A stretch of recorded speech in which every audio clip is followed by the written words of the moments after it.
Well, good evening, Hawk fans. Found a way to do it again. It's unbelievable, isn't it? 13-10, the Hawks take down the Minnesota Golden Gophers, if I can get it out right. And we're here with you for the next 2 to 3 hours, if history serves us at all. Myself and Coach Patterson will be taking your calls, taking your questions, your comments, etc., recapping Iowa's 13-10 win, and they are 1 win away, folks. Iowa is 1 win away, and that's a win against the Nebraska Cornhuskers from going back to the Big Ten championship game. In spite of an offense that's been poor all year, we know the storylines.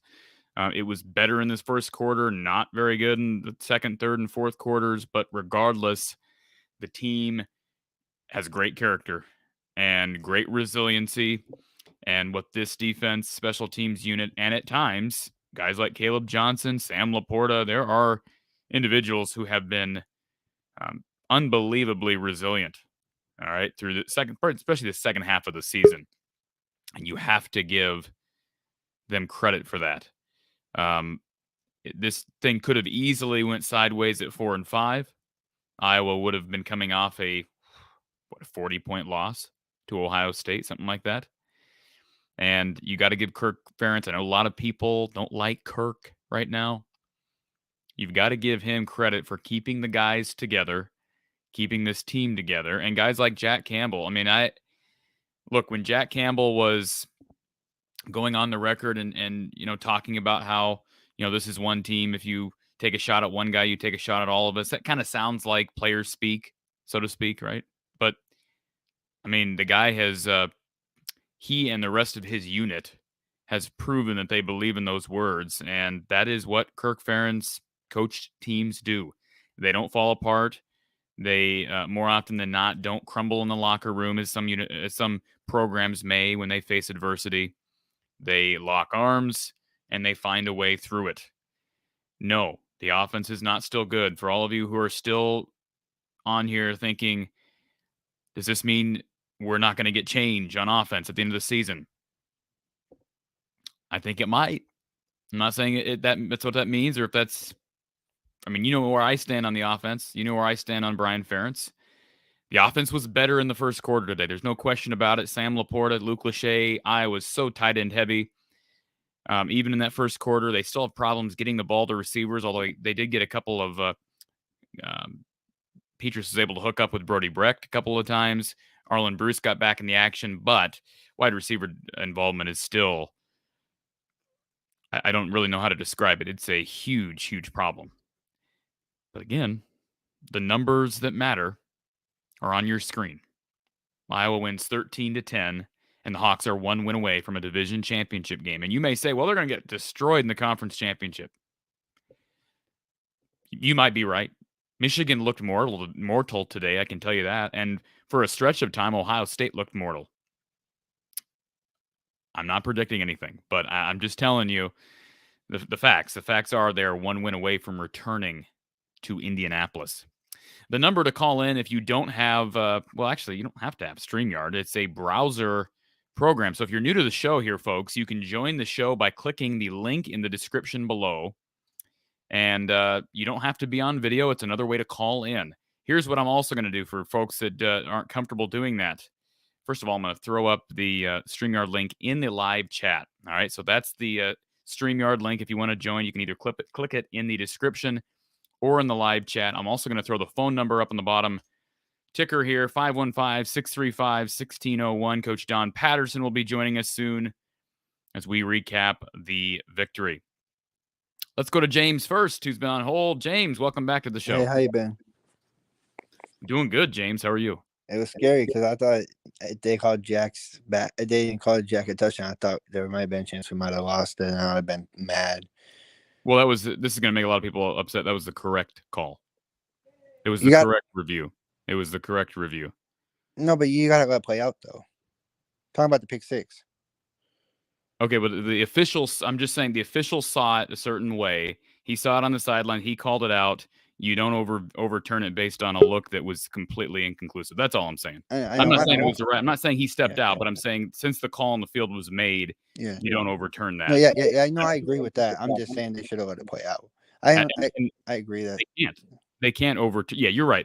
The argument could be made they should have let it play out. But if the official got a clear view of it, you call it. I mean, if it's clear, he's on that sideline and he sees it clearly out, then you stop the play. Right. So I don't know if the officials saw it clear as day, but certainly they made the call, and you would hope that he did see it clear as day. But I get what you're saying. Yeah, I felt like Petrus played better than I think we all expected him to play too. I thought he was pretty good in that first quarter. Yes. I mean, after that, I think, the run game's not working. It makes it hard on Spencer and hard on the offense. Yeah. But you're right. He made, for the most part, he made the makeable throws. He missed some. The throw to Nico Reganey, which Tim Brando thinks that I don't know what Tim Brando's doing. We can talk about that later. The throw to Nico Reganey along the sidelines, I put that on Spencer. That was a bit high and hot, and the throw to LaShawn Williams was a bit high and behind. There was a throw to was it Luke Lachey, one of the tight ends on the right sideline, that was a bit behind. But for the most part, I mean, we're nitpicking there. He made the makeable throws. They're still not taking a ton of shots downfield. They did attempt a couple tonight that really didn't have any shot of connecting, but you're right. Spencer played within himself and did what he needed to do. And once again, it comes down to turnovers. And Jack Campbell made a huge play at a huge time. And that's why they're on the winning side. I mean, obviously Jack picked it off, but I don't think we can also underestimate Riley's play in that as well, because Riley, absolutely, if he wasn't there. But one question I got, a couple questions I got, is like, I think that's probably the most yards we ever given up on the ground and still won. Well, what was the differential? Can we talk about the differential for a second? We're going to talk about this with Coach Patterson because I don't know that I've ever seen anything like this. Iowa, by the way, lost the run battle last year against Minnesota. It wasn't even close. Iowa loses the run battle this year, 312-59. That is absolutely mind-boggling. 312-59. Yeah. Do my math. Ibrahim had 268 of that. 253? What's that? Ibrahim had 268 of that. So Yeah. I mean, Mo Ibrahim's a pro, but Iowa's got a lot of pros on defense, and they found a way to make a big play at a big time. And then I seen some too where it said that's the first games in college football since 1980. See, I don't know if it's Iowa, but Iowa said that there was no foul since 1989. There was no penalty at all in the whole game. It's either Iowa State or in a college football state. It was one or the other. That Iowa didn't have a penalty? That nobody had a penalty. Minnesota didn't either. Really? I didn't catch that. There was no penalties at all. Yeah, you're right. Wow. So that is a strange stat. I just seen that on Twitter when I was scrolling through. What do you think? Okay, I know it's early, but like Laporta being out, I don't think hurts as much because Lachey is a viable option. You know what I mean? Like Lachey is a viable option for sure. And then Estrango played a little bit. I've seen Stylianos out there a little bit too once Laporta went down. But like, do you think his injury will obviously will hurt a little bit because he's one of our go-to guys? But like, how bad do you think it could hurt? Do we know what the injury was? No, it looked like a knee, but I mean, he didn't come back in. So obviously, you got to think it might be a little bit serious if he didn't come back in. Yeah, but I mean, until we know what it was, Tim Brando, I'm going to trust him. Sure. I would say let's wait and see. But yeah, if he's out for the Nebraska game, it's big. But I mean, one thing Tim Brando and Spencer Tillman did get correct is when they said that, look, that's probably their deepest position. I like them at running back too. I think they're fairly deep there, and at least they're top three. But there's a big gap between Caleb and the rest.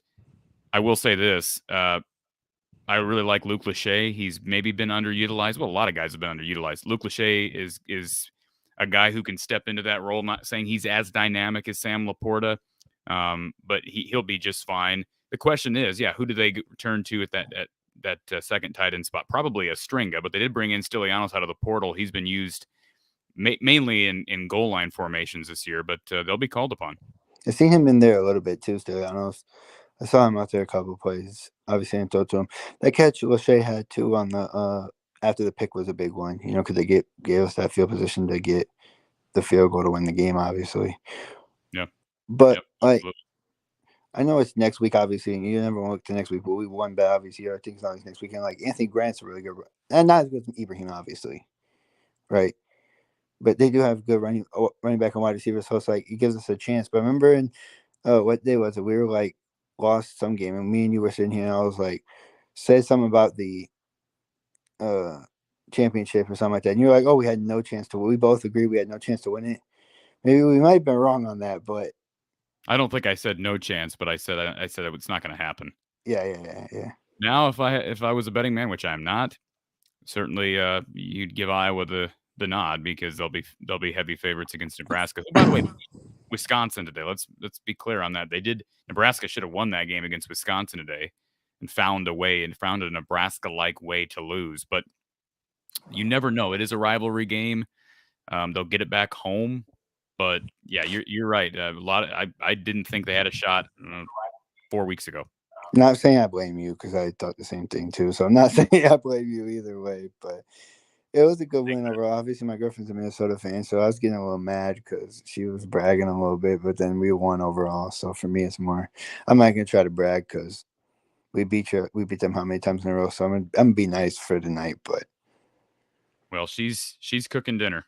Yeah, so I got to be a little bit nice at least. But it's good to have you on again. I always appreciate you for doing the show, and whether it was a win or a loss, they've been here. I'm just happy it was a win at least because it didn't look like it was going to be for a while. I didn't say it didn't look like it was going to be. It was 10-10, but like we were giving up a lot of yards. Like we were getting pretty gashed on the run game, and it was tough because like they had 6 guys, and then we had 6 guys. We had 4 down linemen and the 2 linebackers. So then they would get to the second level, and that's what was starting to work for them was they just got to the second level and blocked there because it was 6-on-6. Yeah, you're right. But we'll see what happens next week. It's going to be a good one. We always like beating Nebraska, so hopefully we can at least. And James, I'm assuming we'll hear back from you on Monday. Yeah. I'll actually be home I have time to watch the game, so I'll actually be home to watch the game. So I'll watch it and call you back after that. Hopefully we can get another win too, But enjoy your night and enjoy your holidays as well. Thank you, sir. Appreciate it. All right. Appreciate everybody being here. Let's add the one and only Coach Don Patterson. Why is it when I see your face, I immediately start to laugh? Don't take that personally, Don. That's not a shot. I certainly won't take it personally. You just bring so much joy to so many people's homes and lives and Saturday evenings, and it's obviously easier for you to bring us joy when we're talking about a win. Before we get to your notes, Don, because I know you've got some, can I take a moment? Somebody a few weeks ago said that I was getting a big head with correct predictions, and I was humbled over these last couple of weeks because, as you know, Don, I've gotten a couple of predictions wrong.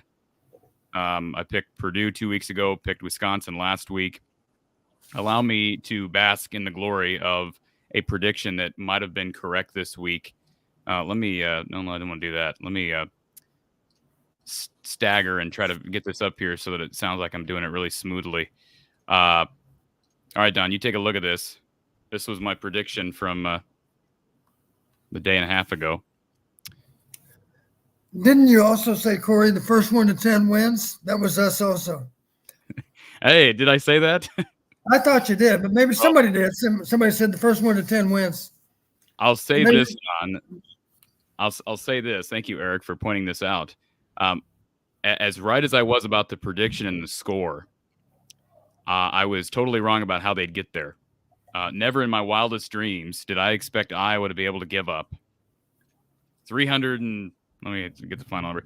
312 yards on the ground and lose the rushing battle by 253 yards, Don, and still win this ball game. How in the world? Explain it to me. It defies logic. I've got the official stats right here. 316 rushing for them, 1 for us. I think that's slightly different than what you have, but not by much. That's 225 yards difference. Typically, if you outrush somebody by 100 yards, you're almost certain to win. If you outrush them by 225, honest to God, I don't know that that's happened in the last 10 years. If it does happen, it has to be because somebody was +5 on turnovers. Something ridiculous that also doesn't happen very often at all. But it's hard to imagine that we could win the game if we got outrushed by 225 yards. All right, Don, before we get into the nitty-gritty of this, I want to give a shout-out to our sponsor, Brad Van Meter, down at State Farm on Fleur Drive in Des Moines. Give Brad and his team a call for your auto, life, boat, all kinds of different types of insurance. He can save you money, and certainly his team will take care of your needs specifically. Give him a call at 515-256-6480. You can also visit his website, www.bradvanmeter.com. Brad Van Meter, State Farm in Des Moines. All right, Don, we've got Ryan who is on hold. Ryan, welcome to the show. Hello, Nostradamus. Hello, Coach Patterson. Corey, you called it. Good job. I said it to my family right away, like that guy called it all along. I know you. I mean, I don't understand how we continuously do this, but darn it, I'll take it. Coach Patterson, Yes, you put your right foot in, you put your right foot out, you put your right foot in, and you shake it all about. You do the hokey pokey and you turn yourself around. That's what it's all about. You're right. All about the hokey pokey. This was a hokey pokey game. So anyway, real quick on the broadcast, I was just shocked that Laporta just absolutely destroys Minnesota, 95 receiving yards in the first quarter, gets hurt, and we got zero update on him. And I still don't know what the update would be on him. Does anybody know? Or do you guys know? It looked to me like an ankle. They mentioned a knee on the broadcast. It looked to me like it was an ankle sprain. Don, do you trust anything Tim Brando and Spencer Tillman say? Not really. Okay. I had more faith in my assessment that it was an ankle than their assessment that it was a knee. But anyway. So I guess it's just he's to be determined for next week, I guess. Well, I mean, short week. Kirk is probably talking as we speak. I don't know what he's saying. Okay. We'll hear. I mean, we'll find out, I guess. Yeah. So go ahead. I was just going to say the problem, of course, is We need Laporta anytime we play, but we especially need him 2 weeks from now, assuming we're playing a game 2 weeks from now. But I would certainly expect that we will be playing one because I don't think kinetic magic is going to rub off between now and next Friday. Exactly. And I don't think this football team will be denied either. Well, you said 8-4 when things were looking bleak, and you're looking like a genius now too. Couple other. Let me say one thing. I think this is, and Corey, you've heard me say this before. The great thing about being part of an Iowa football program, whether it's Hayden Fry or Kirk Ferentz, or for that matter, I would say a Western Illinois program when we were over there. The one thing I was always able to tell people and say it with great conviction, if someone is in our program, whether it be Iowa or Western Illinois, for 4 or 5 years, they are absolutely equipped to take on the world. And by that, I mean, they will never give up. And under any circumstance, they will never give up. You saw that today. Things were looking pretty dismal for us. I believe that was Mo's 14th carry on that one drive when the ball finally came out. Near as I could tell, it looked like the fumble was caused by who else? Number 31, Jack Campbell. Yep, and recovered by Craig. Deontay Craig. Right? Yeah. Yeah. That takes care of one drive. They were in chip shot field goal range at that point in time. Of course, they were maybe on the 15-yard line. Exactly. Incidentally, you talk about the football god shining on us. Think back to the missed field goal.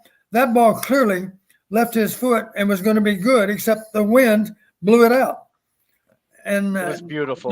There's no other way about it. You can't hit a slice kick. You know, you don't do that. Right footers, if anything, they hit a little bit of a draw. That ball clearly started off inside the uprights and ended up outside. And I think it was good, simply attributable to good old Mother Nature. I have absolutely no idea how we would have ever won on a 253-yard rushing differential on the bad side of that. But one question I have is there an injury or something going on with Caleb? Because he was eight rushes for 43 yards, I think. One was at 22. And then it was all LaShawn pretty much after that. And again, you never heard anything about if he might have been banged up or if something happened there. Because he only had 8 carries in this game. I think LaShawn, I'm going to look real quick. Yeah, Caleb was 8 for 43. LaShawn was 11 for 38. And I was just wondering, like, is something going on with him? Not that I'm aware of. It certainly didn't appear to be the case. It seems crazy that you wouldn't be using Caleb at all in, the crunch time. Was it a true freshman trust thing? I don't know. So a couple of other quick comments. I know you got others to come. Coach and Corey, what did you think of the 3rd and 20 run up the gut right behind the center on the 35-yard line where we punted? I didn't like that at all. I didn't like that. I've written down is I didn't care for that call at all because I just don't know what you're doing there. If you're not planning on kicking a field goal, I don't know what you're doing there. But what's the difference in taking if you're scared of taking a sack, Don? Then what's the difference? You're going to punt either way. That particular play you're talking about, Ryan, that was Gavin Williams in the game for that carry, incidentally. Yes, it was. 3rd and 20, inside zone. Gavin for no gain. I don't recall the exact yard line. Help me out here, Corey. Do you think it was 35? Okay, so it would have been 52 yards, but was that into the winds? I have written down 36-yard line just for the record. It would have been into the wind, correct? Yeah. So all I could think of is they were worried about a sack or a strip sack, worse yet. I think they were hoping we could pop a run for maybe 10 yards and get in field goal range. That's all I can think of. That's the only reason I could think of to somehow call a running play. Call a run with Gavin. I understand he's been primarily used in passing situations, but if you're trying to get 10 plays, you might want to go with the guy that, Well, frankly, it would seem to me if you want to run the ball, your better shot would be with a draw play maybe because it is 3rd and 20. Right. You would expect, of course, you'd be getting the edge rushers flying up the field. So if you could crease those inside defenders, theoretically you could pick up 10 or 15 yards. But in any way, what followed was the pooch punt that was killed on the -3. And then I believe they did. No, I take that back. Mo had a run of 19. Too many chuck runs to even talk about almost. Anyway, we were just fortunate to win the game because I didn't think anybody could run the ball that effectively against us. Let me say it this way. I think one difference in the game, they had a much better running back than we did. Mm-hmm. And I'm not beating up on our guys. It's just that Mo is exceptional. Best player in the game, no question, by a long shot. He was giving me Saquon Barkley total yardage nightmares. Yeah. Well, he's just a very patient runner. You know, you can't find him. He's so small, of course, so low to the ground. Behind those linemen, it's hard to even locate him. Imagine if you're a linebacker, you're trying to guess, okay, he's going to come out from this pile of blockers somewhere, but it's hard to find him, you know, because he simply can't get a good beat on where he's going to go next. And to his credit, outstanding change of direction. And he doesn't have good top end speed, but he's got good acceleration. You know, when he decides to go, you better hang on because it's not going to be easy to get him on the ground. Ryan, I got to let you slide because I got a bunch of callers behind you. Feel free to call in later if you will. Thank you very much. Thanks. Thank you, sir. All right, let's go ahead and get to Alex, who's been on hold. Alex, welcome back. How's it going, gentlemen? Doing good, man. Doing good. How are you? All right. So before I get into the game, someone had said something about the call on the sidelines where Jack Campbell intercepted it, and I agree with him. The ref should have let that play because that was way too close to call. And across the Big Ten, and in this game as well, is it me or has the officiating across the entire Big Ten just been pretty poor? I don't agree with your assessment at all. About the officiating being poor across the entire Big Ten? Listen, we're picking at straws here, but how can you say that he shouldn't have blown it dead when you did not have – none of us had a view down the sideline. That's why you couldn't tell on replay. The official is staring at the sideline. If he sees the guy step out of bounds, you call it out of bounds. You call the play dead. It was – and okay, so and I'll so this is my argument to that is that it was extremely close. It wasn't a clear foot like he had his like half of his foot out of bounds. I mean, it was like that. And like the previous caller said, I believe it was James, is you let the play out and then you review it. And then that way, okay, yeah, he did step out at the 45. But as soon as you call the play dead, well, then the chances there is gone. So the play should have been played out. Now, I kind of have a mindset of like, well, if he didn't get called out at the 45 and he scores the touchdown, does that give Minnesota enough time with 2 timeouts to run their offense, kind of how they've been doing, and then again tie the game up eventually. So, it's kind of like, well, damned if you do, damned if you don't. But and for the record, Alex, I'm not telling you you're wrong that maybe he should, that would have been the preferable thing to do. I'm just saying I'm picturing myself in that position, staring at the sideline, and I see a foot on the sideline. In that moment, I understand these officials are professionals, but in that moment, I'm blowing the whistle because I saw clearly he was out.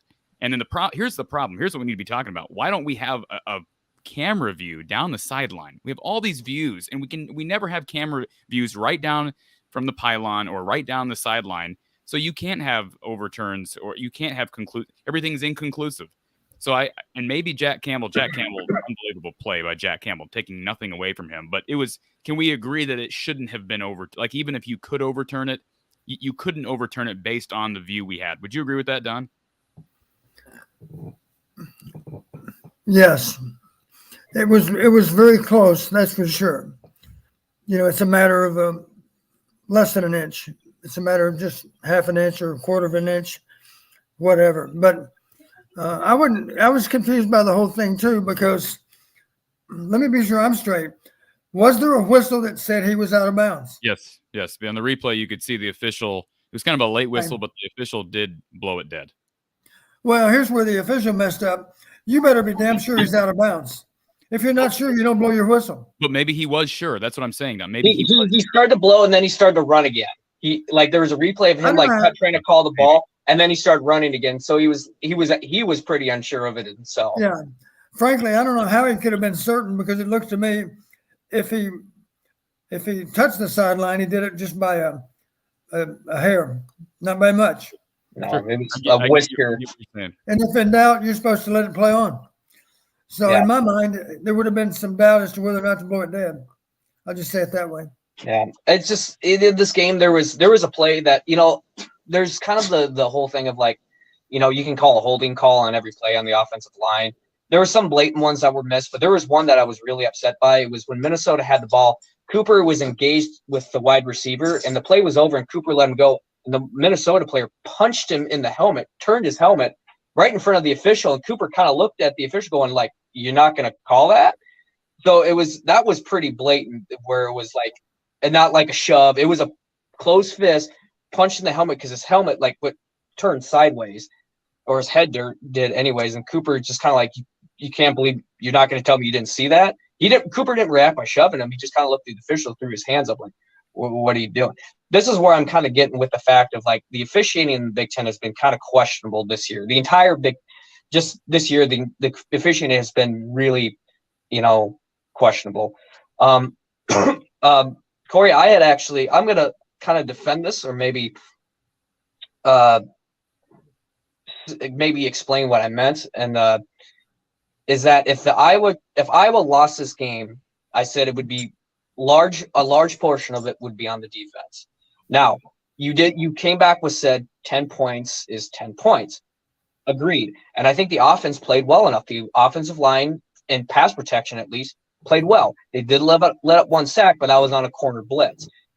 Between the 5 offensive linemen, they really didn't let anybody through. Spencer Petras was fairly clean. Granted, they had 2 missed snaps, which they have to get corrected before Friday when they play Nebraska. But you guys have been talking about, we gave up over 300 yards of rushing, and if you take away, maybe 3 plays from Minnesota, the missed field goal, the fumble, and the interception, the game's different. Now it's all what ifs and everything like that, and the defense stepped up and got the turnovers that they needed. But is it wrong for me to think that 2 things? One, that the offense played a little better, not a lot, a little better than the defense today, because they were able to move the ball. Granted, they had some they had some drives that floundered. 2 of them were on bad snaps that, they had a good drive going and just some miscues.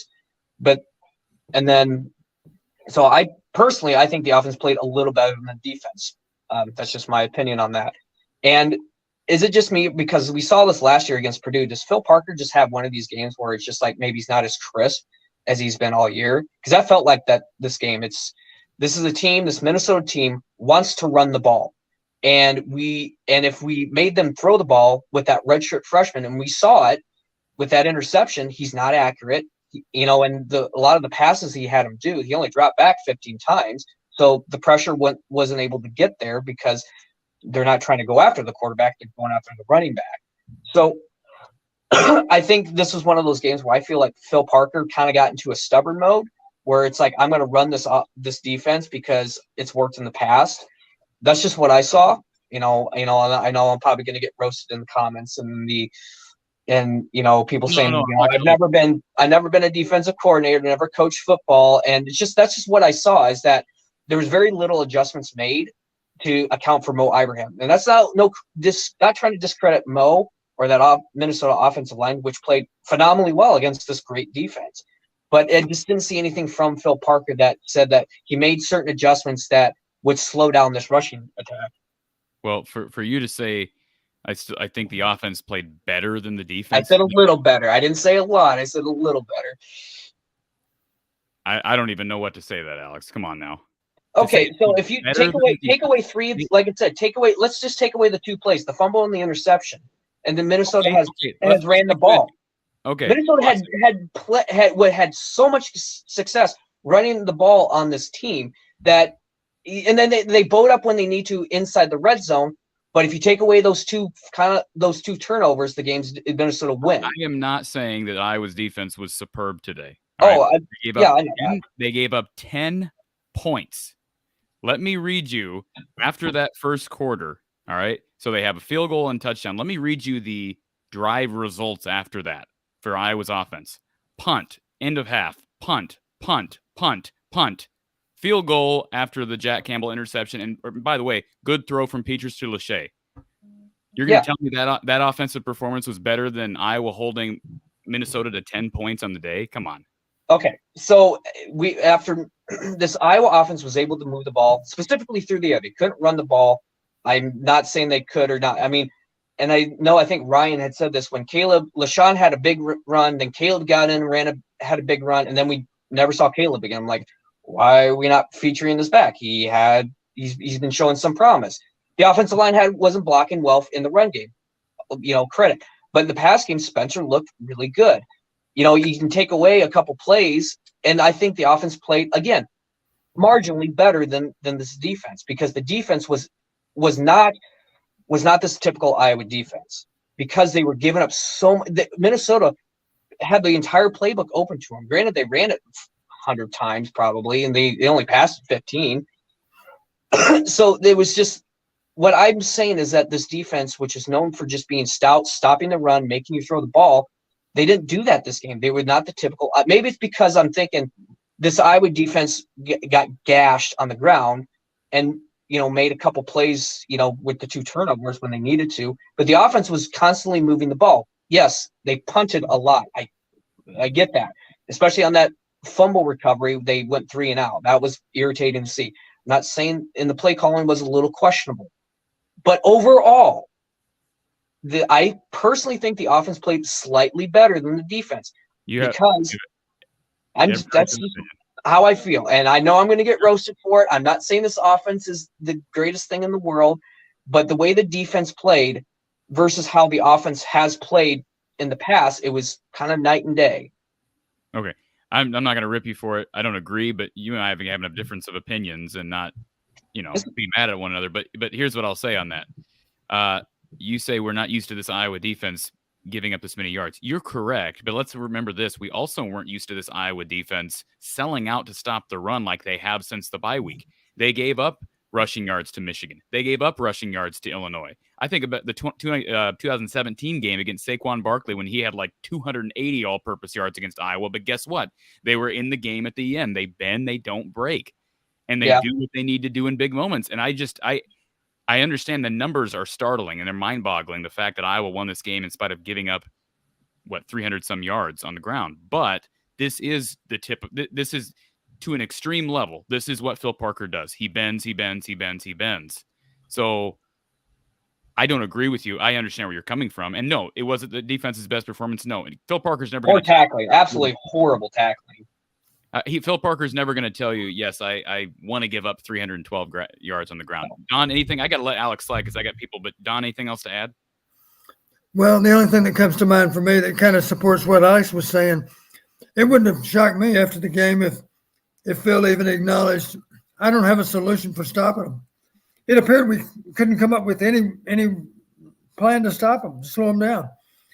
I felt just so helpless to watch them continually be ahead of the chains and then convert on 3rd and 2. I got tired of watching it because it was almost like Groundhog Day. It seemed like the same. I've seen this already. I've seen it too many times to count. We just could not get off the field. It was frustrating, I'm sure. But it's one of those where I think Iowa just, it's one of those where I think, the defense, had a bad day. I'm not saying that the defense is a wash, but they just had a bad day. And I think the offense actually stepped up and in certain spots and was able to make plays. Like you look at the very first play from scrimmage, that big pass to Sam Laporta, that big pass play to Luke Lachey near the end of the game. The offense made plays when it needed to. Same thing with the defense, but it was a constant, I would like to hear this, and I'll get off so you can get to other calls, but how many plays over 15 yards did Mo Ibrahim have? I guarantee it was about 5, if not more. It was, that's something Phil Parker preaches, is that we limit the explosive plays. Well, when you get a running back that goes 20, 15 plus yards more than 5 times, that's a pretty an explosive play. So But anyways, I'll get off of here. Thanks for taking my call so someone else can get on. Thanks, Alex. Don, you know you're a football mind and I am not, but I just go back to the fact Iowa gave up 10 points in this game. 10. Right. So I understand what you're saying and I understand what Alex is saying, but how do you argue with that? What else do you want? What does a person want from them? Yes, did it hurt them in field position? Yes. But it would also help in field position if Iowa's offense could more consistently move the ball, which they did at times today. Right. But aren't we asking a lot from this Phil Parker defense to continually not only limit scoring but limit yardage when you have no doubt about it. Here's the bottom line. If you're resilient, as we were today, that may get you out of any and all dire circumstance. We did not give up. How many plays did they run when we forced the fumble? I think that was at least the 15th play, right? Because I think it was 14 runs and 1 pass at that point in time. The 14th run, the ball came out. It didn't come out because of poor ball security. It came out because Jack Campbell hit the ball. And thankfully, we had a guy that was ready to pounce on it. Let's go back and look at the interception. Another drive, it looks like it's going to be another field goal opportunity to break the tie. And let's give Jack credit for reacting to the Curran, but let's give Riley Moss credit for being there to challenge that pass. And I would certainly give him credit for a pass broken up on that play, because I think if he hadn't been there, the ball would have been very likely caught. His timing was good. The ball went flying, and Jack was ever alert like he always is. So I just give our guys great credit for never, ever giving up. There's that old expression, you got to kill them to beat them. Well, that's who we are. You have to kill us to beat us, because we're not going to give up ever. And I think the beauty of football is a game like today reinforces that that's the only mindset that's worth having. You have to never, ever give up. It doesn't matter if they're on the 1 yard line, first and goal at the 1 yard line, you can still defend that goal line. You might have to be a little bit lucky to do it, but let's face it, luck is a part of the game. There's no doubt about that. Let's get to Thomas, who's been on hold. Thomas, welcome back. Hey, guys. That game. It's just my wife says hi. Man. All right. So, like you said, bend but don't break. All right. That is Iowa's mantra. They proved it today. And when our offense couldn't score points, it was the defense that put us in that position, right? So, yeah, it wasn't as good as what we're used to, but you know what? It's more than enough. I'm just so I'm not a big Petras fan. Everybody knows that. He played his first half really well. He made some good plays. When he got sacked, he got shaken up. His throws after that were just off. But my biggest frustration is the play calling.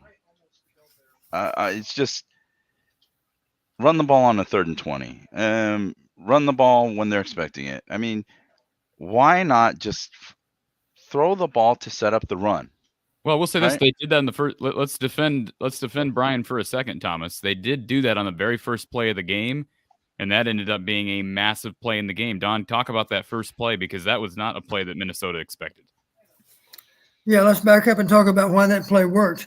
First off, we had a Y middle screen last week, right? But this one was a Y middle screen with a misdirection to set it up. Think back. You might recall. Do you recall who the motion man was, Corey? I bet you do. I bet you could guess who it was. It was the guy we might actually give the ball to on a fly sweep. Bruce, maybe? It was Arlen Bruce. Yeah. So it was good play action, and it forced the defense to move. They thought it might be. Let's face it, we don't start off with a pass very often. So I think they did think it might be a fly sweep. And whatever the case, it was a fly sweep, and then it was the Y middle screen. And I did go back to check because I thought it seemed to me maybe we got by with one there, but that's not true. We caught the ball on the line of scrimmage, if not slightly behind the line of scrimmage. So it was absolutely a legal play. We had linemen downfield of course, on that play. And let's give Sam a lot of credit. Plus 58, but how much of that could you attribute to Sam? Just so you're aware, Corey, you'll find this interesting. I was at practice on Wednesday, and after practice, and they were outside practicing, and I have to admit I was cold at the end of practice, and I wasn't even there for half the practice. But anyway, one of the guys I wanted for sure to catch up with was Sam. And I'll tell you exactly what I told him. I shook his hand and I said, Sam, do you know one reason I like you so much as a tight end? And he said, what's that, coach? And I said, because you have the mindset that the first guy is not going to get me on the ground. And he smiled and he said, well, that's the plan. And I congratulated him. I said, well, you're doing a good job of carrying out the plan because in general, the first guy does not get you down. And he showed that again today, of course. That play didn't have to be 58 yards. He could have been tackled sooner. And not that anybody, you would say, he didn't run anybody over, but there was a guy or two that got an arm on him at least, and he wasn't going to go down with an arm tackle. And so that was a very good first play. Here's what I liked about it, Corey. You've always heard me talk about it. That play showed some imagination. That play showed some game planning. I'm sure as they finished their preparation, they said, let's start the game with this play. And it certainly paid off. Well orchestrated, well timed. Thomas? But then, like I said, in the second half, it's like they just went back to their old ways. It's like the first half was completely different from the second half. I mean, Don, you have any comment on that? Are you miraculously going to be able to run the ball? Let's not forget about play action Y middle. Play action Y middle was a good call too. They were pretty committed to the run at that point. And here's Lachey. What did we gain on that play? I don't even know what we gained. But it was a big gainer. It was an explosive, Don. Yeah, it was. It was 25 yards or more, I bet. So it had everything to do with us being on the right side of the score. So I thought Lachey, in relief of Sam, played well. The thing I like about him, he's proven to be a very reliable catcher. Now, he's not quite as quick as Sam or quite as elusive as Sam, but he is a reliable guy that you can trust to catch the ball. I think he's proven that over this season. Oh no, I agree with you, but that's the thing is, once Laporta was out, it's like the play calling was just it was crap. It went downhill from there until. Well, let me start another play. It was a good play. It didn't produce any yards, but it was well conceived. It would be what I would call a switch route. I'm talking about the ball that went off of Nico's fingers. Yep. That was a well-conceived play. The out receiver actually broke inside, and Nico comes off his tail end and widens, so it's what we call a switch route. And he was open. The only negative about the play, and you've seen this before out of Petrus, out of Spencer. Yeah, he has a tendency when he guns the ball tends to rise on him, and the ball went a little bit high. He didn't have to throw it with that much velocity. Nico was wide open. If he'd have just given him, just taken a little pace off the ball, it wouldn't have skipped off Nico's fingers. That was a tough ball to handle. I think I would probably call it a drop if I was the receiver coach, because it could have been caught. But let's face it, if he'd just taken a little bit of pace off the ball, it would have been a much easier ball to field. I agree. But it wasn't. My point is, you haven't seen that play, so that shows some imagination on our part with our game planning. That's a good sign. Well, no, and like I said, I have to give credit to Petrus. He did play well the first half. It's just like I said, once he got sacked, it seems like he got shook after that. Immediately after that, he did the one where he threw it away. And I don't know. To me, it looked like the first guy he was looking for wasn't there. And he just threw it away. And it's just like, I mean, come on, play a little harder, do a little more. I'm just. I get your frustration, and it wasn't a perfectly called game by any means. I'm still not sold on Brian moving forward. I'll admit that, but I did think there were some plays in there. Some are better than none, Thomas. I think that's what Coach Patterson and I are saying. Yeah, yeah, but it's just, I'm not too worried about Nebraska next week, but it's just like, if we beat Nebraska, it's just how big of an ass whooping are we gonna take? How bad are we gonna look? Versus Michigan again or Ohio State. It's just, and again, I have faith in our defense, but the problem is the defense. You rely on them. At some point, it breaks. At some point, it just it's like the Big Ten championship against Michigan State, right? All a couple of years ago, all game the defense just did amazing up until the last play at the goal line, and it's just that little snap. That's all it takes, this is just taking me back to that season where the defense does amazing, and we scrape out wins, but then in the big game that comes, it's those dynamic players that make the difference that we don't typically have, right? I hear you, Thomas. So that's all. Thanks, guys. It's just, Thank you, sir. No, it's I a get your stressful game concerns, today. and your a lot of your concerns are well founded, sir. So appreciate you calling in. Thanks, guys. Corey, let me go back to the sack. Right before then, I make this note, and of course, I'm making notes as the game plays out. Let's see. Let's back up to Minnesota's possession. You probably noticed during the game, Corey, they went with a lot of scan. You know what I mean by scan, right? Yeah. They lined up. Maybe they were going to snap it. Then they looked to the bench, and then they got a call.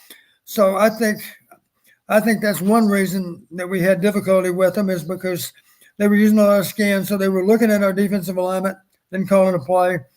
And I think most of the credit goes to number 24. I think he would have picked up yards regardless of what the run call was, because most of them seemed to be okay, especially with him carrying the ball. But anyway, I made a note just shortly after that field goal tied it up, and that was in the middle of the third quarter. The free safety is really attacking the line of scrimmage. Right then, I was thinking play action post, because they are not sound in the back end. That guy was making tackles on the line of scrimmage. Any number of times he made a tackle a yard on either side of the line of scrimmage. And then comes the sack. The thing that upset me about the sack, it was a first down play. We're on the plus 26. So even though it's first down, you might not expect a weak corner lightning, what we call a lightning stunt.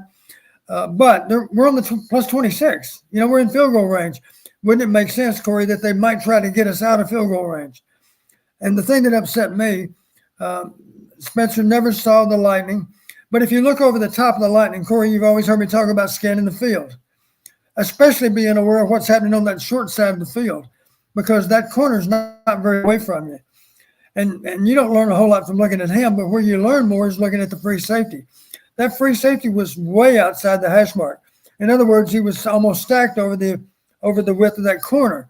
That's a good indication the corner may be coming, right? The free safety's alignment, he's got to be in position to defend that receiver, because the corner's not going to be there. So he was cheated wider on that play. Obviously, Spencer never saw him. And then, of course, the sack was minus 10. That did take us out of field goal range. So, and then the next play was 3rd and 20, or 2 plays later, 3rd and 20. And then we ran the inside zone for nothing, and then we pooch punted. So much for that. But my point is, for Spencer to become better than what he already is just have better awareness of how the players are lined up. And I don't think it's certainly not emphasized to scan the field, but I wish it was, because you might eliminate a few of those stunts and frankly, he never saw him coming. He was paying attention to the motion man on the wide field. And by the time he turned around, of course, the guy was right there in his lap. No chance to throw it away or anything else. So that was unfortunate. All right, Don, and I knew I'd get ripped in the chat about my take on the call on the sidelines. BJ says it wasn't on the sideline. There was full green. Ray says he was clearly in. Bear says he was clearly in. It was a garbage call, not even close. Don, that's quantifiably false. You and I both know that. I don't want to say that because I love Jack Campbell, but if it was not close, then it would have been overturned. It would have been overturned, Don. Whether we want to say it was close. What's unfortunate, that wing official, it sounds like he hesitated a little bit and then he blew his whistle. Sure. And otherwise, how does Jack Campbell end up in the end zone? He was continuing down the field, and I guess a late whistle, maybe he couldn't even hear it at that point in time. The Iowa fans were certainly making a lot of noise.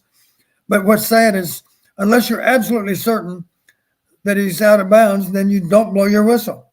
And I can see no different than what might be a fumble. If you're not sure he was down, you don't blow your whistle. You let it all play out, and then you go back and look at the replay and you get it right.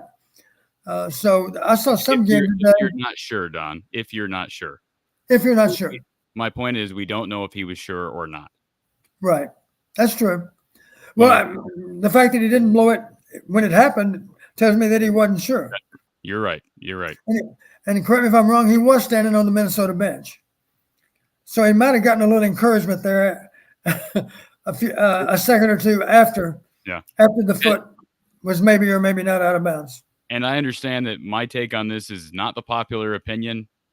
I call it like I see it. I could be wrong. You may think I'm wrong. That's fine. When I saw that initially, I thought, oh, it looks like he's in. And then when they zoomed in on the sideline, that foot's kind of dangling over the sideline. I didn't see any green on the zoomed in view. And again, I think my biggest thing is, why don't we have cameras that make these reviews easier? Yeah. I don't get that. So anyway. Here's the reality. If they hadn't blown the whistle, I don't know that the replay would have been enough to cause them to overturn it. I think it would have probably stood as a touchdown. Let's go to our phone lines. We've got Shadow Wookin on hold here on StreamYard. Let's get to our phone line. This individual has been waiting a long time. Thank you for calling Iowa Postgame with Coach Don Patterson. Who's on the line? Name is Brian. Hey, Brian. Appreciate you staying on hold for so long. Yeah, I just want to call. It was a very tough fought game.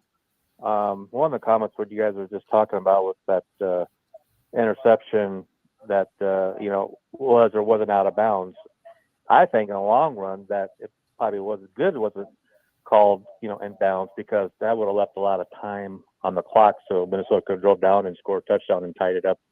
We could have won in overtime. So in a way, I think it was a blessing that it didn't. But at the time, did we expect Iowa to hit a big one over the top to Lachey when they really hadn't done much in the last three quarters? You're right, though. In the end, it was actually better that he was ruled out. You're absolutely right. Don, any thoughts on that?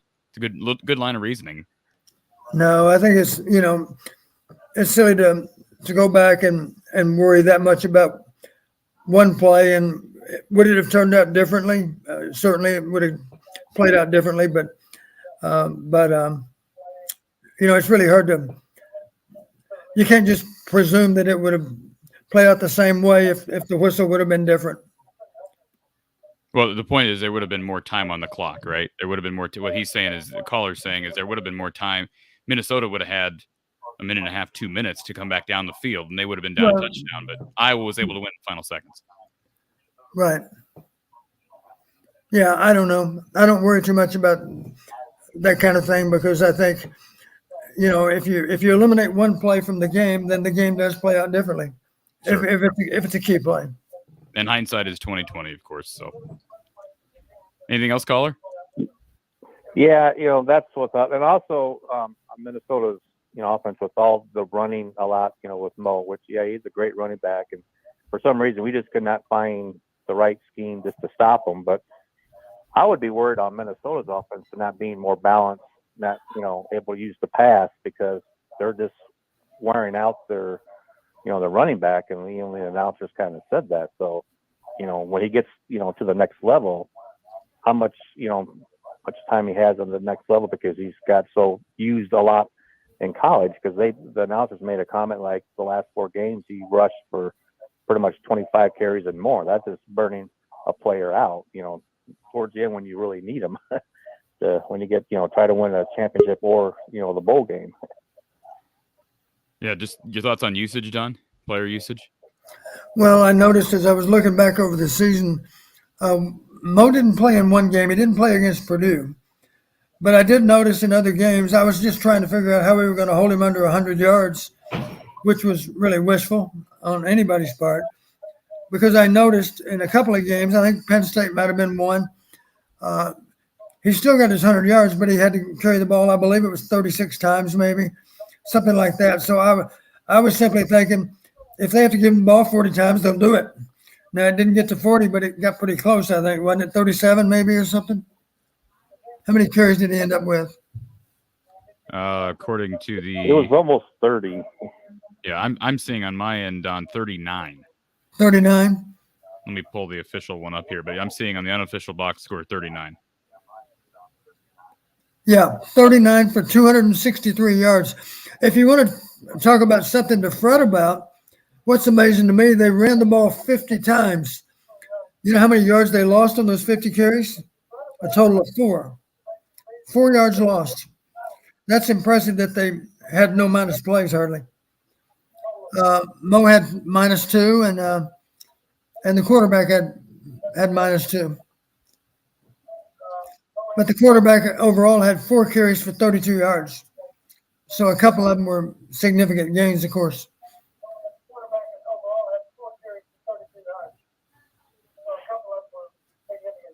You with us, caller? Yeah, I'm still here.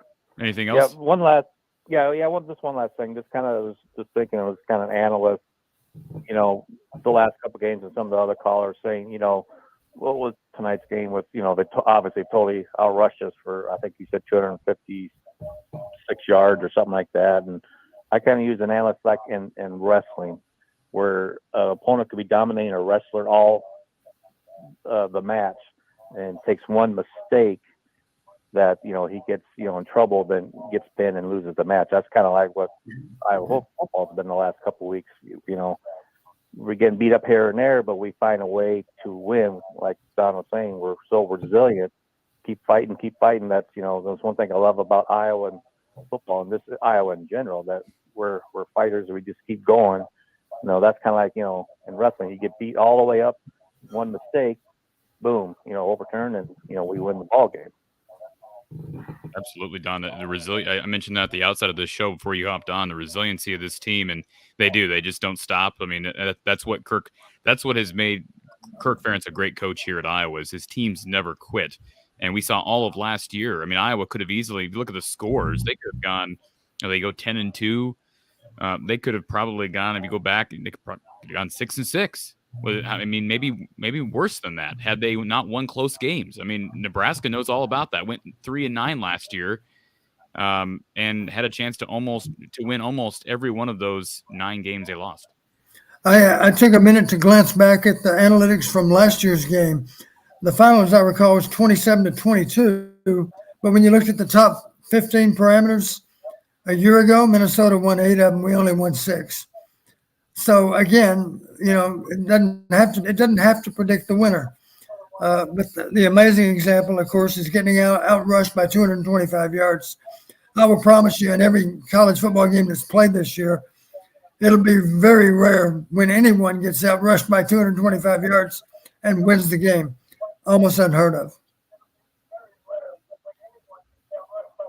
So, I just want to say thanks. I'll get off the line, but just thanks for taking my call and have a good night. Thank you, sir. Appreciate the phone call.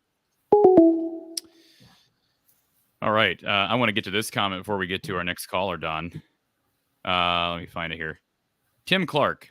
Coach Patterson and I go way back. I was offensive manager for 5 seasons, spent a lot of time around Coach. Those were good years. I learned a lot from Coach P. Don, you're nodding your head. You remember Tim.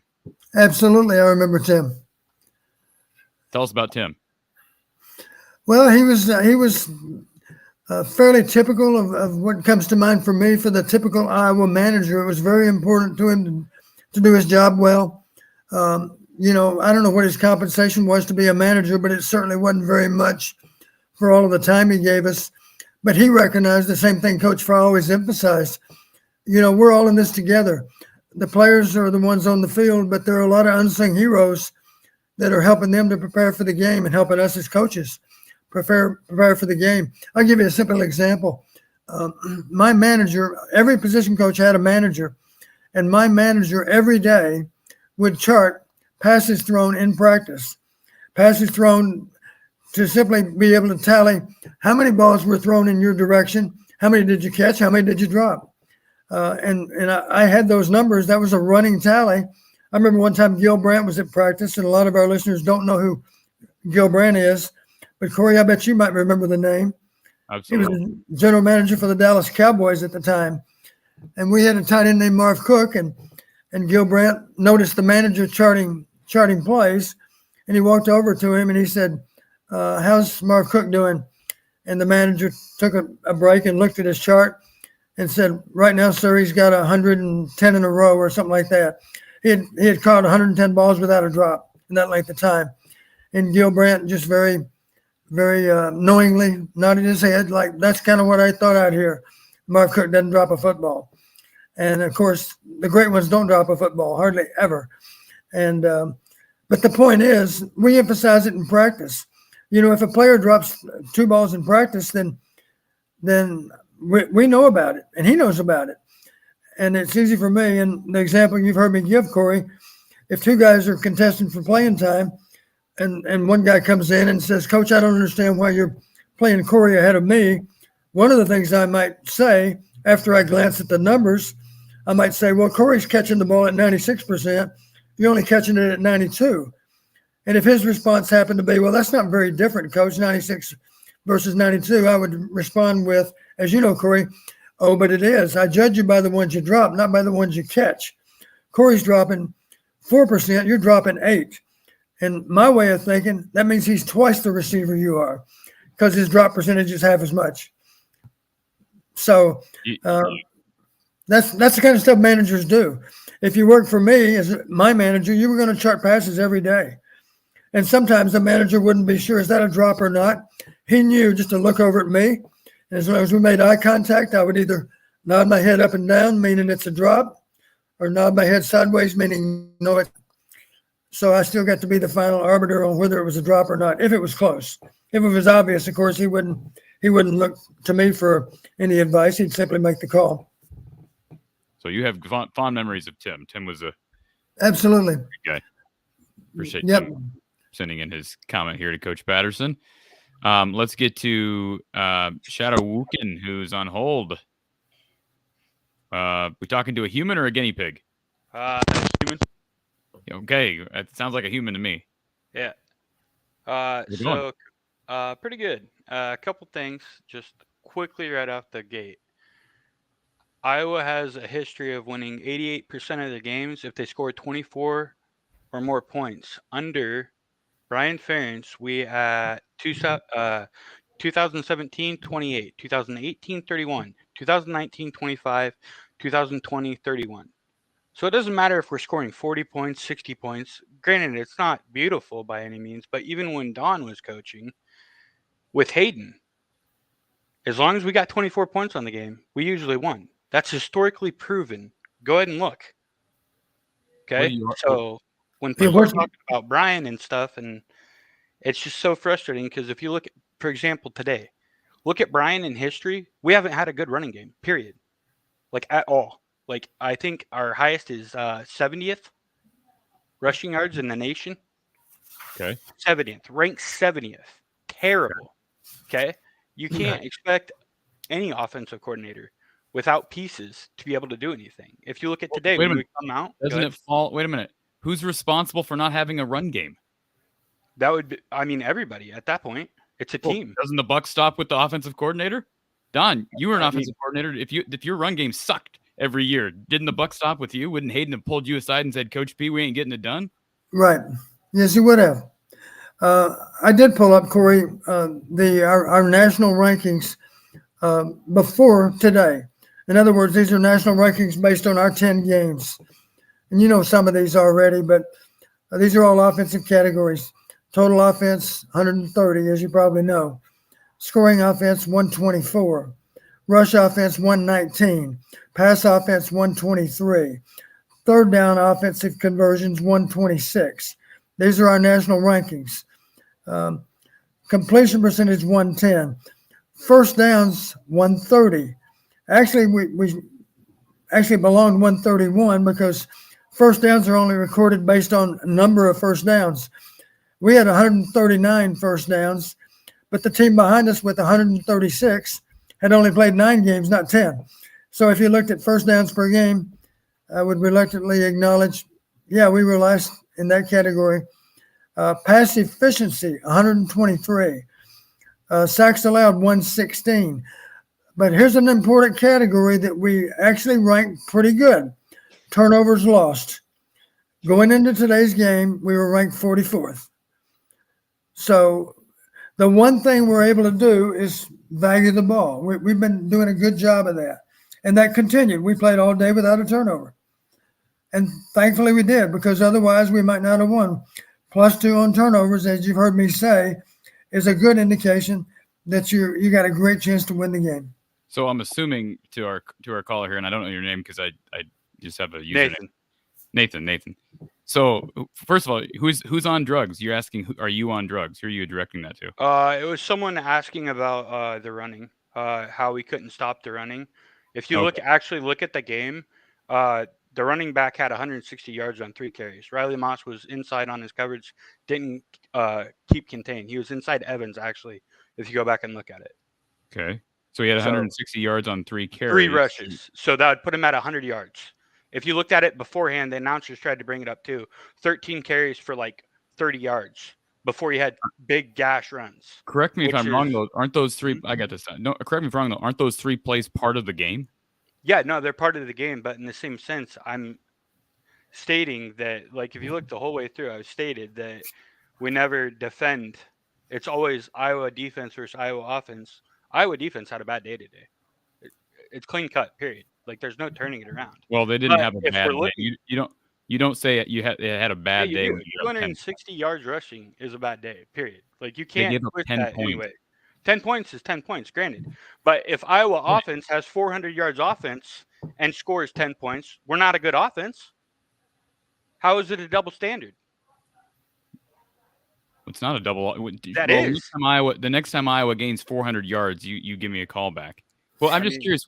Why are you so passionate in Brian's defense? Because nobody's ripped. It's not Brian. It's not Brian. It's Iowa football. With Hayden Fry, we were spread, offensive minded with bad defense. Name one good defense we had under Hayden Fry. Oh wait, our offense was amazing. You shouldn't have said that. Hold on. Let Don answer. Okay. Let me take on that challenge. Are you aware in 1981 we gave up fewer yards per game than this year's team has given up? What year was that, Hayden Fry? 1981. Yeah, what year? His third year. Third year. Or his 3rd year. Since then, when was it? Well, now you're hold on. No, hold on. That's one miracle. We had a lot of good defenses in those years. But you made it. Hold on, though. You made a comment that was quantifiably wrong. You said that Hayden Fry didn't have good defenses, and Don just brought up the 1981 team. Overall, Hayden Fry was an offensive-minded coach. Nobody's debating that. That's true. Kirk Ferentz is a field position coach. It's going to happen the entire way through. The year that we were 10-1 with Stanzi was the ugliest football I've ever seen in my entire life. I've watched these guys since Fry. And yes, since Fry, nothing has been really good other than the Brad Banks year. And maybe give or take maybe one other year. Otherwise, it's been the same thing the whole way through. People are delusional, thinking this isn't Iowa football. This, to a T, is Iowa football. Ugly, slow, and don't break. Did you say 2008 or 2009? What do you mean? You said something about Ricky Stanzi. I said the year Ricky Stanzi. I didn't say the year. I don't know what year it was, honestly. Okay, so he was here. They all blur together. It was 2000. I'm guessing 2012, 2013. He was 10-1. He got hurt before we lost to Northwestern. He got hurt. I got the numbers in front of me. 2008, he started the latter half of that season. They were the 53rd best offense. 2009, they were 89th. 2010, they were 57th. Exactly. 89. Under Brian Ferentz, we've been 117, 92, 99, 88, 124, 130. So 92 and 89, 10-win season. But this is going to be a 10-win season. Don't know if you knew, but it's going to be 10 wins. We're going to run it. I'm telling you Okay. right now, Caleb's going to have, I would say, 2 60-yard runs. All Okay? right. Against I hope Nebraska. you're right, brother. I hope you're right. I don't know I why you're have been so the whole angry way at through. me. I don't know why you're It's so not angry at me you. or who you're I'm not angry at. angry at you. Do I understand we're predicting a win in Indianapolis? Is that what we're saying? I'm saying no. I'm saying bowl game. Bowl game. We're gonna get some rum for a bowl game. That's where our win's gonna be. Well, we can't make it to 10 then if we don't do that. Yeah, you got to win at the bowl. Oh, that's a good call. So 9 win. You're right. I mean, we might be 10. If it's Michigan, I think we do. I don't know. They're hurt. It's hard to say. They didn't look good today, so I don't know. Depends on what offense shows up that day. But the point I'm getting at is we had 200 yards with Caleb. Now this, if Laporta doesn't get hurt, I mean, I really want to know how this game turns out, because he was that was probably one of the best quarters. I mean, when have we seen a quarter this good in Iowa? Maybe Ohio State, the year we blew them out. I don't know that the first quarter was that. Maybe we were hyping it up a little bit, but it was a good first quarter. No, I'm saying with one player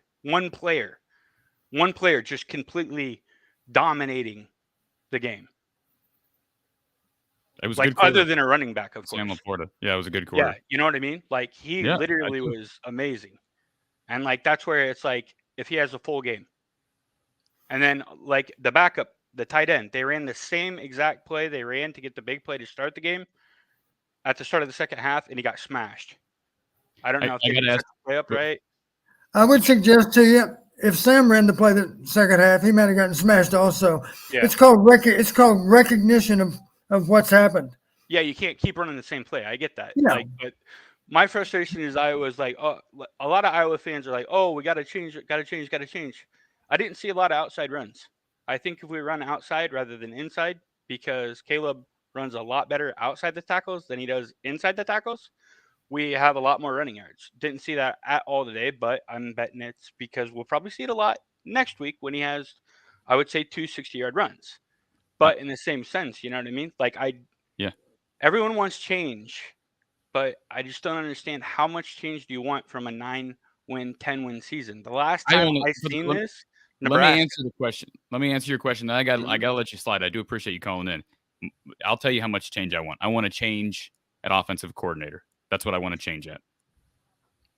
From what? All I want. From Greg. What? So Greg Davis wasn't good enough. I didn't say I wanted Greg Davis. I said no, I'm saying he was top 10 offensive coordinator. What better could we have had? When have I ever said anything bad about Greg Davis? I'm not saying you said it. I'm saying we had a top 10 you that looked like Ferentz. What change do you want? And I'm telling you, I want to change at OC. That's it. Like what kind? Like, I mean, what kind of offense do you want to run? Spread? Like, what are you looking for? Well, they're not going spread under Kirk Ferentz. We understand that.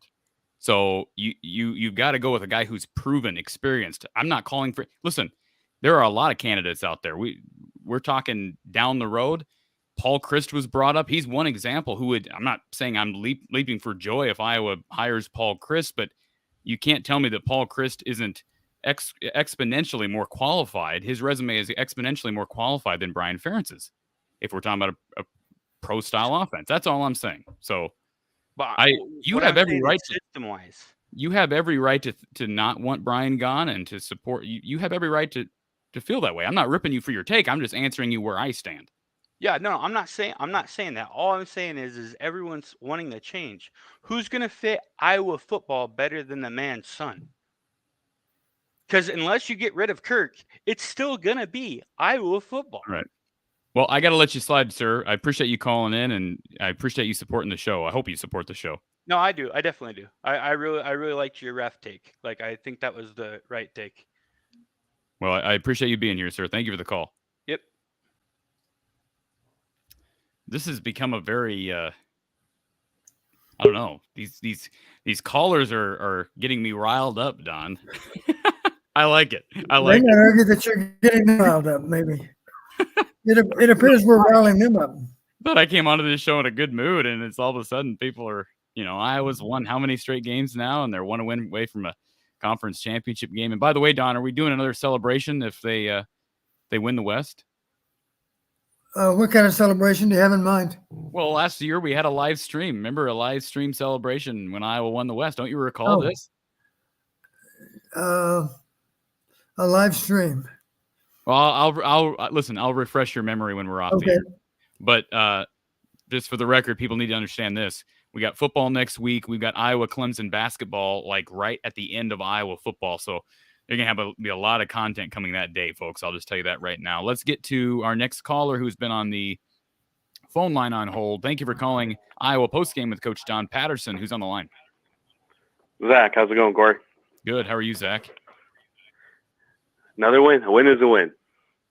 I couldn't agree more.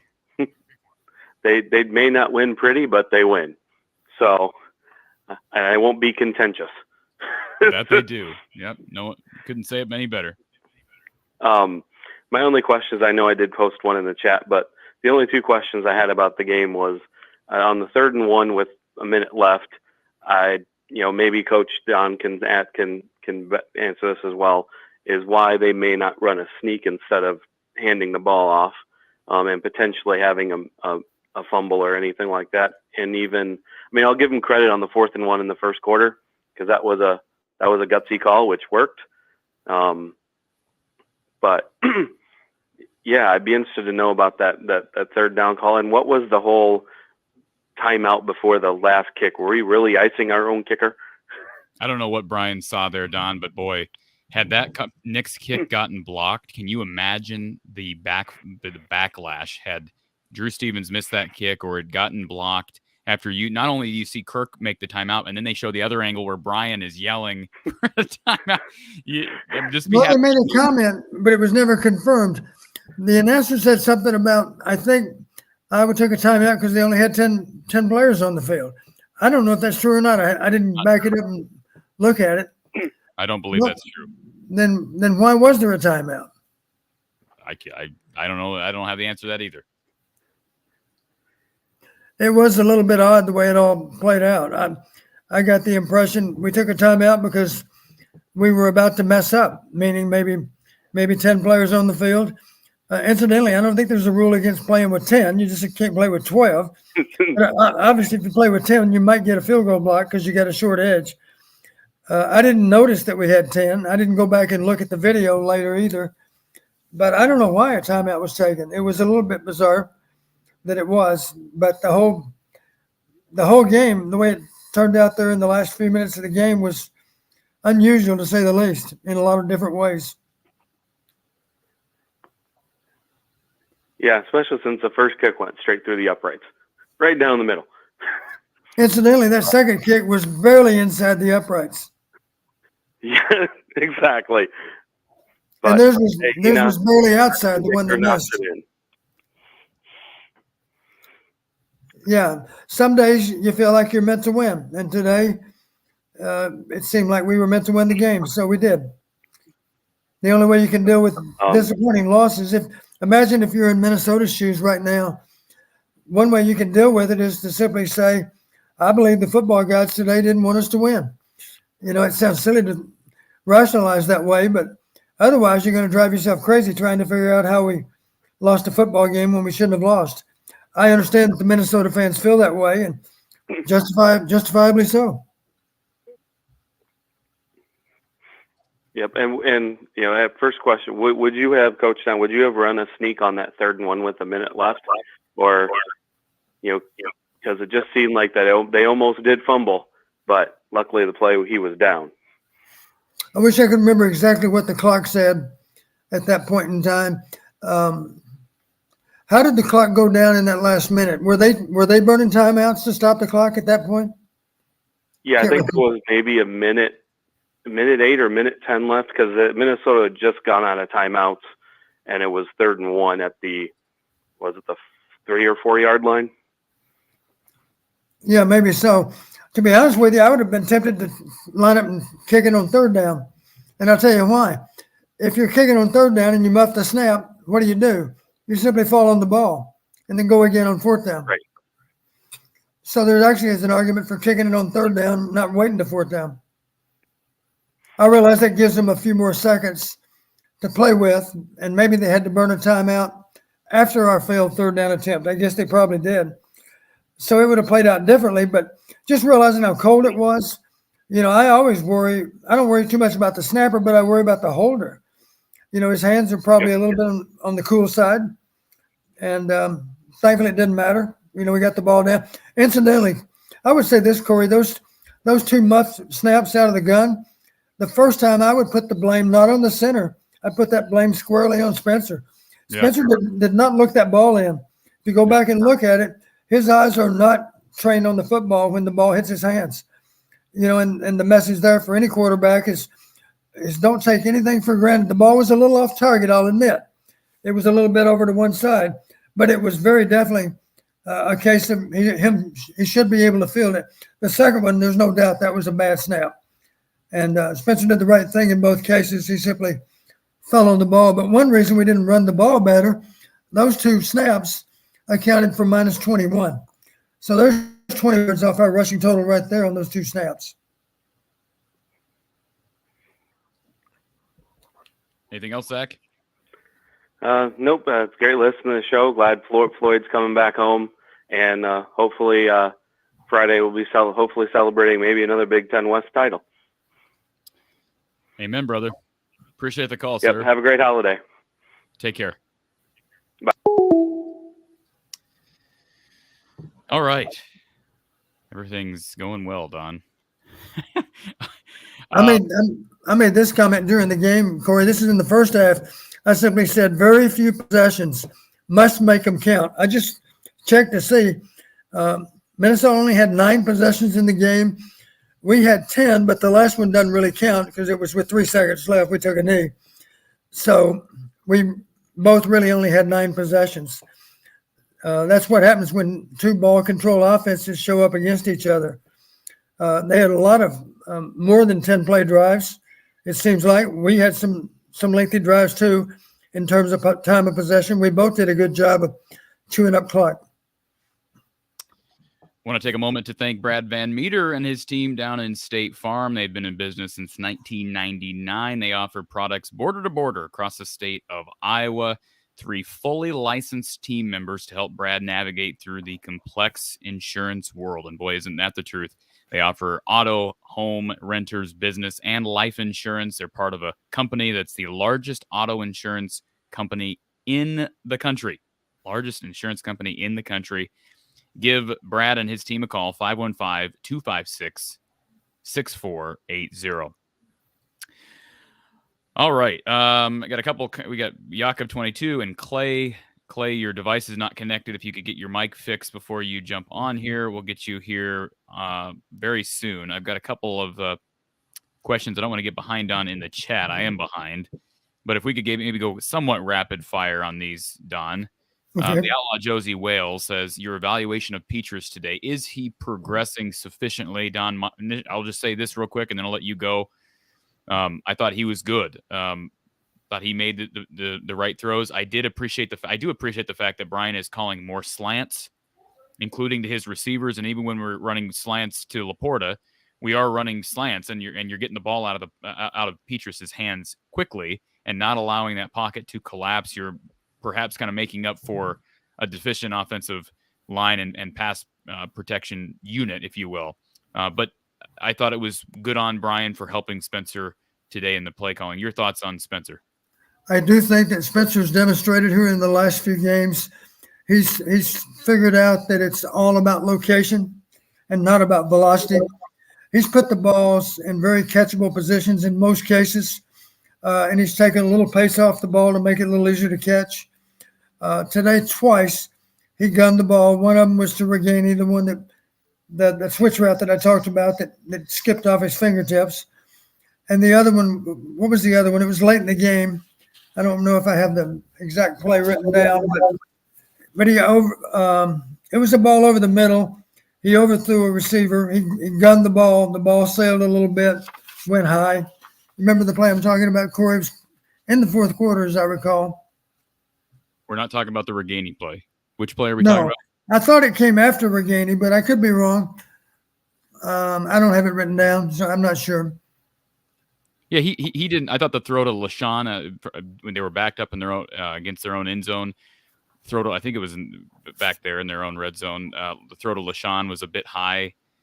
There was a throw that got the Minnesota defense made a nice play on. I think it was in the first half. Minnesota defender made a nice play on the ball, but that was thrown behind the Iowa tight end. I don't remember if it was Lachey or Laporta. So it wasn't like he played perfectly. And I'm certainly, you got to be happy with this. You got to be happy with the fact that Spencer was not put in a position. Had Mo Ibrahim not fumbled, Minnesota was going to kick a field goal and be up by 3, and the pressure would have been on Spencer Petras and the offense to move the ball down the field in the fourth quarter. Right. So we still have not seen Spencer do that in a big moment like that. So, I mean, people want to say, "Oh, you're fortunate for getting that fumble," or the fumble from Ibrahim, and certainly the Jack Campbell interception, right? So Jack Campbell, am I correct in saying, am I getting two plays mixed up? Now, who recovered the fumble? That was Craig, correct? Yes. And then Jack Campbell caused the fumble, and Deontay recovered it. Caught the interception off the Riley Moss deflection. So I agree. I mean, he did what he needed to do. Do I think he's the second coming of Kenny Pickett? No, but he's not turning the ball over. I can tell you that, Don. Right. One reason we're able to find a way to win these games is because Spencer's played better. No doubt about it. Is there room for improvement? Yeah, he can play better still, but the bottom line is he has done a good job of not getting us beat. He's done a good job of helping us win these games. And if you're calling in, by the way, on the phone line, just had somebody call in. I put you on hold. If you call in, you're going to hear the show for a couple of seconds, and then you're going to hear nothing. That's because you're on hold. So don't hang up, because then you lose your place in line. So call back if you're trying to reach us and you just tried to call in, hung up. Call back. We'll get you on here.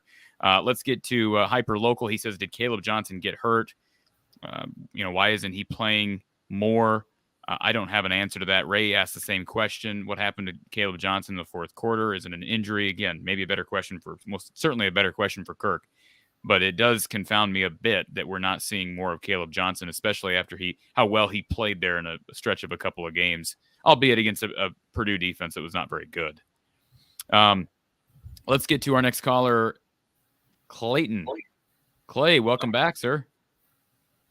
Good evening, guys. How are we doing? Good. How are you? Good. I just listened to the call today.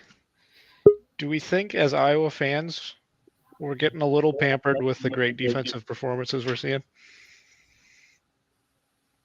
And maybe today they didn't quite perform to the level we've seen before, and now we've got a few people up in arms. Well, again, when is Iowa ever an absolutely dominant rush defense team, Don? I mean, did they stop the run? Well, yeah, but they also have games where they give up a lot of rush yards. I brought up the 2017 game against Saquon Barkley. He ran all over them. I mean, last year against Wisconsin, Braylon Allen ran all over Iowa. Am I wrong on this, Don? Well, Blake Corum had his way with us this year. We could not get off the field against Michigan, much like we couldn't get off the field today. And so did Chase Brown. Correct. But the Iowa defense still held Illinois to 9 and held Minnesota to 10. And to me, those are winning numbers, Clay. And it's all about mental toughness. Even though we give up yards, even though we have difficulty getting off the field on 3rd and short, and they sustain drives, but usually before they get in the end zone, something good happens. Maybe it's an interception, maybe it's a fumble, maybe it's a missed field goal. Those things all come into play. Let's not forget, I'm pretty sure when they missed the field goal, that was probably another decent drive that ended up in 0 points. Yeah. No, I thought we had a few missed tackles today, more missed tackles than usual, but more than normal. That man's not easy to tackle either. So no, he is not. I got to call you out too, Corey. Oh, go ahead, Don. Sorry. I was just going to say he's a beast. He really is. He's a good back. I got to call you out, Corey. I believe I called in after the Ohio State game, and I asked you, were we more likely to win the rest of the games or lose the rest of the games? Do you remember that? I do, and honestly, I would stand by that. But I didn't. You asked me what was more likely. I thought it was more likely that they would lose out, but sometimes the probabilities fall in your favor. Not the probabilities, but the numbers fall in your favor, and Kirk deserves credit for that. I don't think I'm the only one that felt that way, but I appear to be dead wrong because they're going to be heavy favorites next week against Nebraska. But you're right. And thank you for bringing that up.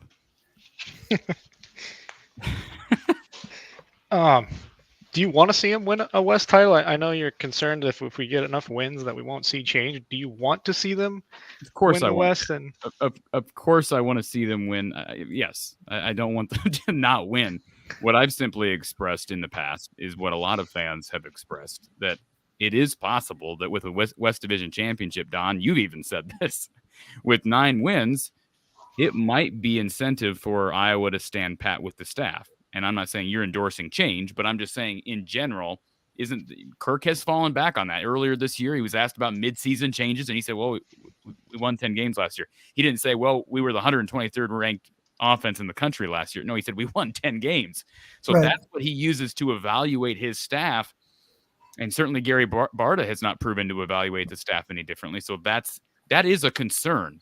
Do I want them to win? Yes. But you also want what's best for Iowa long term. But we'll see. I have hopes that because the offense has gotten marginally better, in my opinion, marginally better. The offense was good in the first quarter, but they gained, I think it was Brando, and I'll trust Tim Brando on this stat. Tim Brando stated that, and I'd have to look back at the box score, that after that first quarter, the Iowa offense gained a total of 114 yards for the game. So they had a really good first quarter. But then I read the drive results after that. It's still not good. And I just feel we've given Brian plenty of time to figure it all out. So I still stand by the take that I had much earlier in the year that Iowa needs to move on from Brian Ferentz. But I do wonder if that will happen if Iowa wins the West. Certainly if they would win the Big Ten. I think that's obviously jumping the gun. If they win the West, and that means 8 wins, worst they could do would be 8-6, right? They could do 8-6 with a bowl loss. But if they win 8 games, that's going to be a calling card for Kirk Ferentz to keep Brian Ferentz on the staff. Who do you guys think we match up better out of with the winner of the East? Who would you guys rather see? Can I take that one, Corey? Go ahead. Well, I just confirm what you said. I would rather play Michigan. I'll tell you why. Ohio State, under perfect conditions, is a really scary proposition. Michigan has proven that they are not as reliable with the passing game as Ohio State. And Ohio State's defense is better than what it's been in recent years. I would think we would have a better chance to knock off Michigan. I have to disagree with you, Don. I'm sorry. You're the expert. I understand. You're more than welcome to do that. Let me hear your rationale, because I think my rationale is going to be better. Go ahead. I thought the defense played better against Ohio State than it did against Michigan. And I know, obviously, Ohio State scored more points, but that's because they had 5-6 turnovers or whatever it was. Well, wait a minute. In the second half, I think they earned all 4 of those touchdowns. I don't think we helped them much at all. Most of those turnovers came in the first half. Go back and look. We had a turnover in the first play of the second half, and then we had another interception. We did have 2. In Clay's defense, Alex Padilla was partially responsible for 2 turnovers in the second half, Don. There's a fumble on the snap on the first play from scrimmage in the second half, and then the interception down on their own side of the field. But no one would accuse us of playing great defense in the second half. At halftime, I said that was an example of great defense. We didn't play well on defense. We played great. I don't think it was bad in the second half. I thought Ohio State just really played well. Correct. They executed it at a really high And I suspect they'll have a good chance to really play well in Indianapolis under perfect conditions too. Hence, I'd rather take on the Wolves.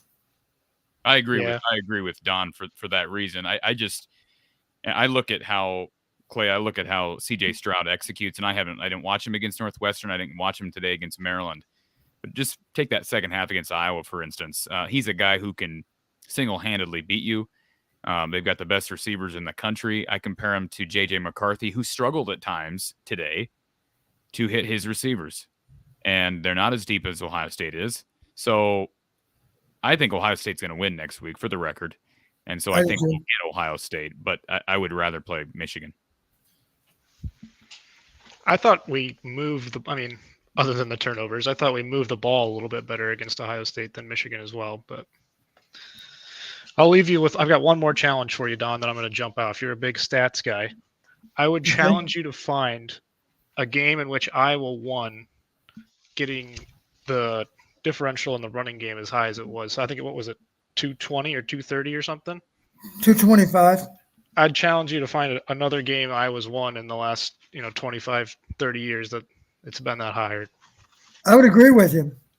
The odds of winning a game if you're down 225 yards in rushing are slim and none. They really are. It wouldn't surprise me if it hadn't happened in 20 years. But let me tell you, Clay brings up a good point, Don. This is where I was flat out wrong. 3 weeks ago, I was asked the question, is there a better chance they lose out or win out? And I said lose out. So does that make me a hater? Does that make me a No hater? Should I change my channel name, Don, here to from the hater of the storm? I don't think that's going to help your listenership at all, Corey. I'd recommend not doing that. All right, we got a caller on hold. We got several people on the phone lines. We've got Paul on hold, Yaakov 22, Vincent, OS for Hawks. We've got a caller on our phone line. First of all, fast outdoor food. Don, how to fix the offense? It's a loaded question, Don.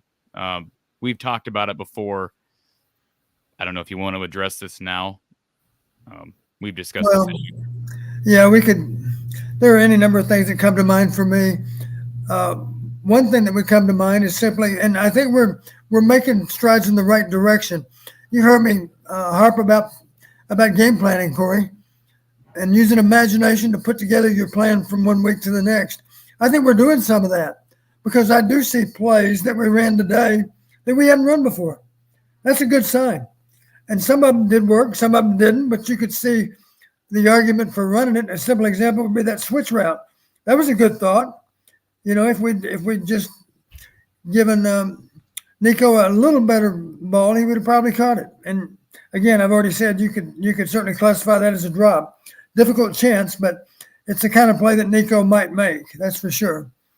That comes to mind. The other thing that comes to mind for me, school the quarterback so they can get out of bad plays. You've heard me talk about that. I don't know that we check out at all anymore. Doesn't appear that we do. So if something's clearly wrong, you need to have a way of attacking. I'll say it this way. If they're clearly playing man coverage and loading the box, you need to have the freedom from a quarterback standpoint of getting us into a better play. Our mentality used to be, if you're going to come after us, by that I mean simply loading the box, daring us to throw, then we're going to attack you back. And we have games to prove it. All I have to do is go back. Remember the infamous Freedom Bowl against Texas? University of Texas, the listeners may not know this, but we were lined up to go to the Cotton Bowl the year before, except the University of Texas told the Cotton Bowl, no, we're not playing Iowa. And they were right. They played a Georgia team that they beat in the Cotton Bowl, and their goal was to win a national championship. I'll take that back. They lost to Georgia in the Cotton Bowl. But they wanted to play Georgia because if they won the Cotton Bowl and some other team lost, which they did, they had an outside chance to win the national title. Texas lost that game that day because they muffed a punt, and Georgia ran a 10-yard touchdown drive to win the game. 1 year later, we got to play Texas after that disappointment of not playing in the Cotton Bowl, and the verdict speaks for itself. It was 55-17. But here's the rest of the story, Corey. We didn't score in the fourth quarter. We had 55 points after 3 quarters of play. Why? Because we got good man beaters. And University of Texas saw most of them on that day. Saw a lot of them. Too many to count, that's for sure. All right, let's get to our super sticker. Pugmaster, appreciate the super sticker. And for being here, Cole says Brian's going to get an extension at this rate. Joe, appreciate you hitting the like button. Yes, if you're here, folks, please hit that like button while you're here. We've got between the two channels, we've got just short of 500 people watching right now as we speak. Please hit that like button, the thumbs up button below this description. Please hit that thumbs up. I think it's below the description. I should know that. But please hit the like button. Do appreciate that. And Erica says that was a pick six by Jack Campbell. So I'm in the minority in saying that I don't know. Maybe it was. I just the angle. I didn't like the angle, and I trust the official there. We'll never know. This guy says, Corey, get some sleep, bud. You look tired. Do I look tired, Don? Looks to me like you're ready to take on the world. I know. I mean, my day's just getting started. Alaska Huff. Appreciate you being this gentleman has reached out to me before, Don. He is a big Hawkeye fan, lives up in Alaska, and I see he's now a premium member. So thank you to Alaska Huff. He says, I was surprised that we didn't do a QB sneak on 3rd and 1 at the 2-yard line with a minute left. Anyways, what a huge relief to get out of there with the win. And Stacy brings up icing his own kicker. Corey, do we just witness old man Winter try to ice his own kicker? And finally, fast outdoor food. Don, off topic, but Corey has mentioned Proctor is Iowa's biggest recruit in history. Didn't Hayden have number 1 Willie Guy and ESPN Player of the Year Kent Call after a Colorado transfer? Is that correct? Willie Guy was, in some circles, labeled as the number 1 prospect that year. I guess I don't remember for sure that Kent started off at Colorado. That sounds right. I do know that Kent Call was he was a very good football player, and we're glad he was on our side.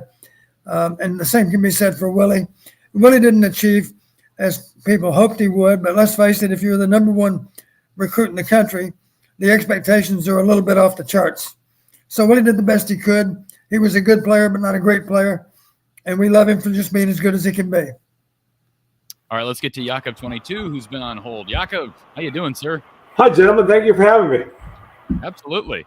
Yeah, well, Corey, I'll have to confess, as you know, Ohio State played the same time as Iowa, so I watched 5-10 plays. But during the week, I go back and watch a whole bunch of games, the condensed version, not 2-hour. Yeah. 30-minute version. Maybe I'll promise you guys that I will watch the Iowa game start to finish in the 32-minute version. So I can't. Admittedly, I'm not going to ask anything specific about the game because what do I have to say? But actually, Coach, I wanted to ask you a question. But I first wanted to tell you something that I just found out. Literally, my dad and I were talking about it yesterday. I said I'm going to call Coach Patterson about this. I didn't know this, but my father went. I grew up in Ohio, but he went to a medical school from 1968 to 72 in Philadelphia. I never knew this, but my mom and my dad and my mom's parents, my grandparents, attended the 1972 Army-Navy game in JFK Stadium. I believe that would have been your senior season. That's true. Yeah, I'm just looking it up right now. You guys won the game. And we did. We beat Navy 3 out of 4. Yes, I saw that. Yeah, you guys. I was never aware of your personal record, but 3 out of 4. And I asked him, do you remember the PA announcer there ever saying Don Patterson on the tackle or anything to that extent? No, I don't recall that. Well, if you were in a tackle, they probably called your name out, but they didn't know you 50 years ago. Well, they still don't technically, so they didn't recall if your name ever got said over the PA there. And at the side point there, 3 weeks later, they went to the 1973, January 1st, 73 Rose Bowl, number 2 Ohio State against number 1 USC, and USC won the game by a lot. I think it was 42-17, and they were national champs. They were number 1, Ohio State was number 2. And side point, Keith Jackson said that 72 USC team was the best team he ever saw in his almost 50 years of calling football. So I know that has nothing to do with Iowa football. I just thought it was a continuation of what my parents did that year. But Coach, I had a question. Before I started listening to your show, I listened to Ryan Day's press conference. Yeah, I'm not here to talk about Ohio State football, but it's just about something in general. They were asked some of the questions people were asking, like, what do you think about the guard play, the offensive guard play? What do you think about some of the usual questions? Were you happy with how much space the receivers were getting? Of course, defensive questions too. But when you guys are watching on the sideline, I know that's not such a great view there, and the reporter asks you after the game, and I'll assume that you're trying to give an honest answer. How were you able to assess during the game? Yeah, the guards were good. I liked the way the receivers were running routes. I liked our press po by the running backs. It seems like there's so much to see at a game level that how do you guys properly answer that question when you're asked that type of thing? I don't think you really can properly answer it. That's why you see so often you see coaches say, I'll have to get back to you after I look at the game video. I'll be able to tell you. Okay. But during the game itself, There's no way a coach can be that effective from the sideline. I would say if you're in the press box, you have a chance to, Right. if you're responsible just for a specific small group of players, you might have a good idea of how they play, of course, because you have a better vantage point. But from the sidelines, it's very difficult to tell, if not impossible. Well, okay, that's the first coach I ever got to ask that. Coach, great answer. Another question I want to ask, Coach, is I know you spent many years in the box as an offensive coordinator. Us fans, we tend to watch the ball. We watch the quarterback hold it when we're watching as he throws it, or watching the running back. When you're calling the game, are you looking at the line? Or are you looking at how the receivers are doing downfield? How do you watch the game as the play unfolds? Yeah, I typically didn't zero in on the line because we had a guy upstairs that was assisting the offensive line coach on the sideline, specifically with how his guys were playing. So he was a big assist to me because I didn't have to zero in on them, which gave me a chance to watch the perimeter of play, to watch the wide receivers and the running backs and the quarterbacks. Right. And then also have an idea of how the DBs and the linebackers are playing. So not so much to zero in on the defensive or offensive front, but to zero in on everybody else. Okay. Well, thank you, Coach. Again, I'm sorry I couldn't ask anything specific about the game because I didn't see it. I will watch it this week. Appreciate that, Coach. I learned something. I always learn a lot about football when I get a chance to either ask you personally or just hear you speak to the other callers or just talk to Corey. Corey, well, one thing I'll ask you is, the guys in Vegas. We both know we all know those are smart guys. They said that your over/under your win total this year is 7.5. If you win next week, it's 8. You beat their win total, so would you say, hey, it's a above average, pretty successful season. We did better than what the smart guys in Vegas said. So great. Actually, that's a great topic. Is this a successful season if Iowa wins against Nebraska, Don? Because last year I said after they won the West, it's a successful season because they hadn't been able to win the West since 2015. I don't know how to answer that, Yaakov 22. I mean, it's obviously opinion, right? It's just conjecture and opinion. Right. If they win the West this year, but get killed in the Big Ten championship game, I will not go so far to say it's a success. Because I think what you have to do to consider this a success, I would hope, is to take a step beyond what happened last year. And yes, you're not going to be able to do that with win total, but they can do it by competing and maybe winning the Big Ten championship game this year. Because they got killed last year by 39, as you know. So if they can be competitive and make that a game, yes. But if they get killed 50-10, no. I mean, to me, that's not a successful season. Last year it would have been. But you want to take a step forward. And Kirk Ferentz has got to win a conference championship. He hasn't won a conference championship here since, 2004? Right.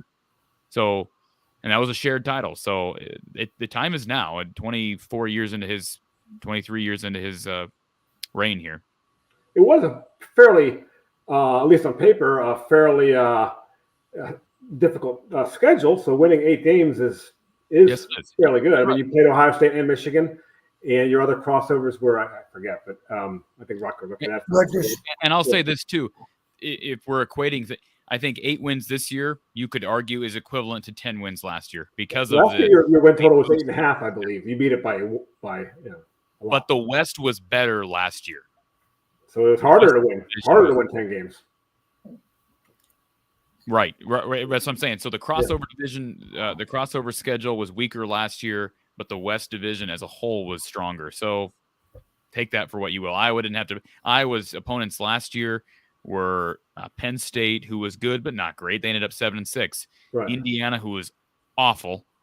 All right. And then, of course, who am I missing, Don? Who was the Maryland? Yeah, Maryland, who was deep. They ended up 7-6. They were just as good as Penn State. Well, they gave me some Maylocks moments today. We were a little nervous against Maryland. But, yeah, Maryland against us last year turned it over, I believe, 7 times, wasn't it? Some ridiculous. Yeah, they gave you guys, put the ball on the ground a couple times or interceptions. I can't remember, but Corey, last thing I'll ask you is, this is almost a silly question. I know Iowa famous for corn. Do they? At Kinnick, do they sell corn on a stick or corn on a grill Is that At Kinnick? I don't believe they do that, Don. Do they? They sell it at the Iowa State Fair. They sell corn on a stick at the Iowa State Fair, but they also I'm not sure. They I also know Don doesn't frequent the. Yeah, when I get into my seats, I don't get up until the game's over. Oh, I thought That's the truth. I thought you got to watch the game from the booth, Coach. Oh no, we sit out in the crowd. Really? Okay. Because I know you take notes, so I figured you must have a. Well, I just I don't write down things during the game. I make mental notes, but of course that's kind of hit and miss. But I've done it both ways. We've sat upstairs sometimes as guests of different people, but truthfully, I'd rather sit out in the crowd. Okay. You get a real feel for the game. Now I say that I'd have to qualify it maybe if the wind chill is -5 or something. I'd have to qualify it. We'll have to see what the weather is next week. Coach, The forecast, I believe, is mid-30s and sunny, dry. Coach, So we're gonna be okay on Friday. as an it'll be alum of the coaching staff, do they let you watch the all 22 during the week so you could evaluate things? They would if I wanted to, but I don't take the time to do that. I really don't. Okay. I crunch the numbers and that's it. That takes long enough to do that. Yeah, I thought maybe you based it on that, but I guess there's no reason the numbers don't require all 22 view.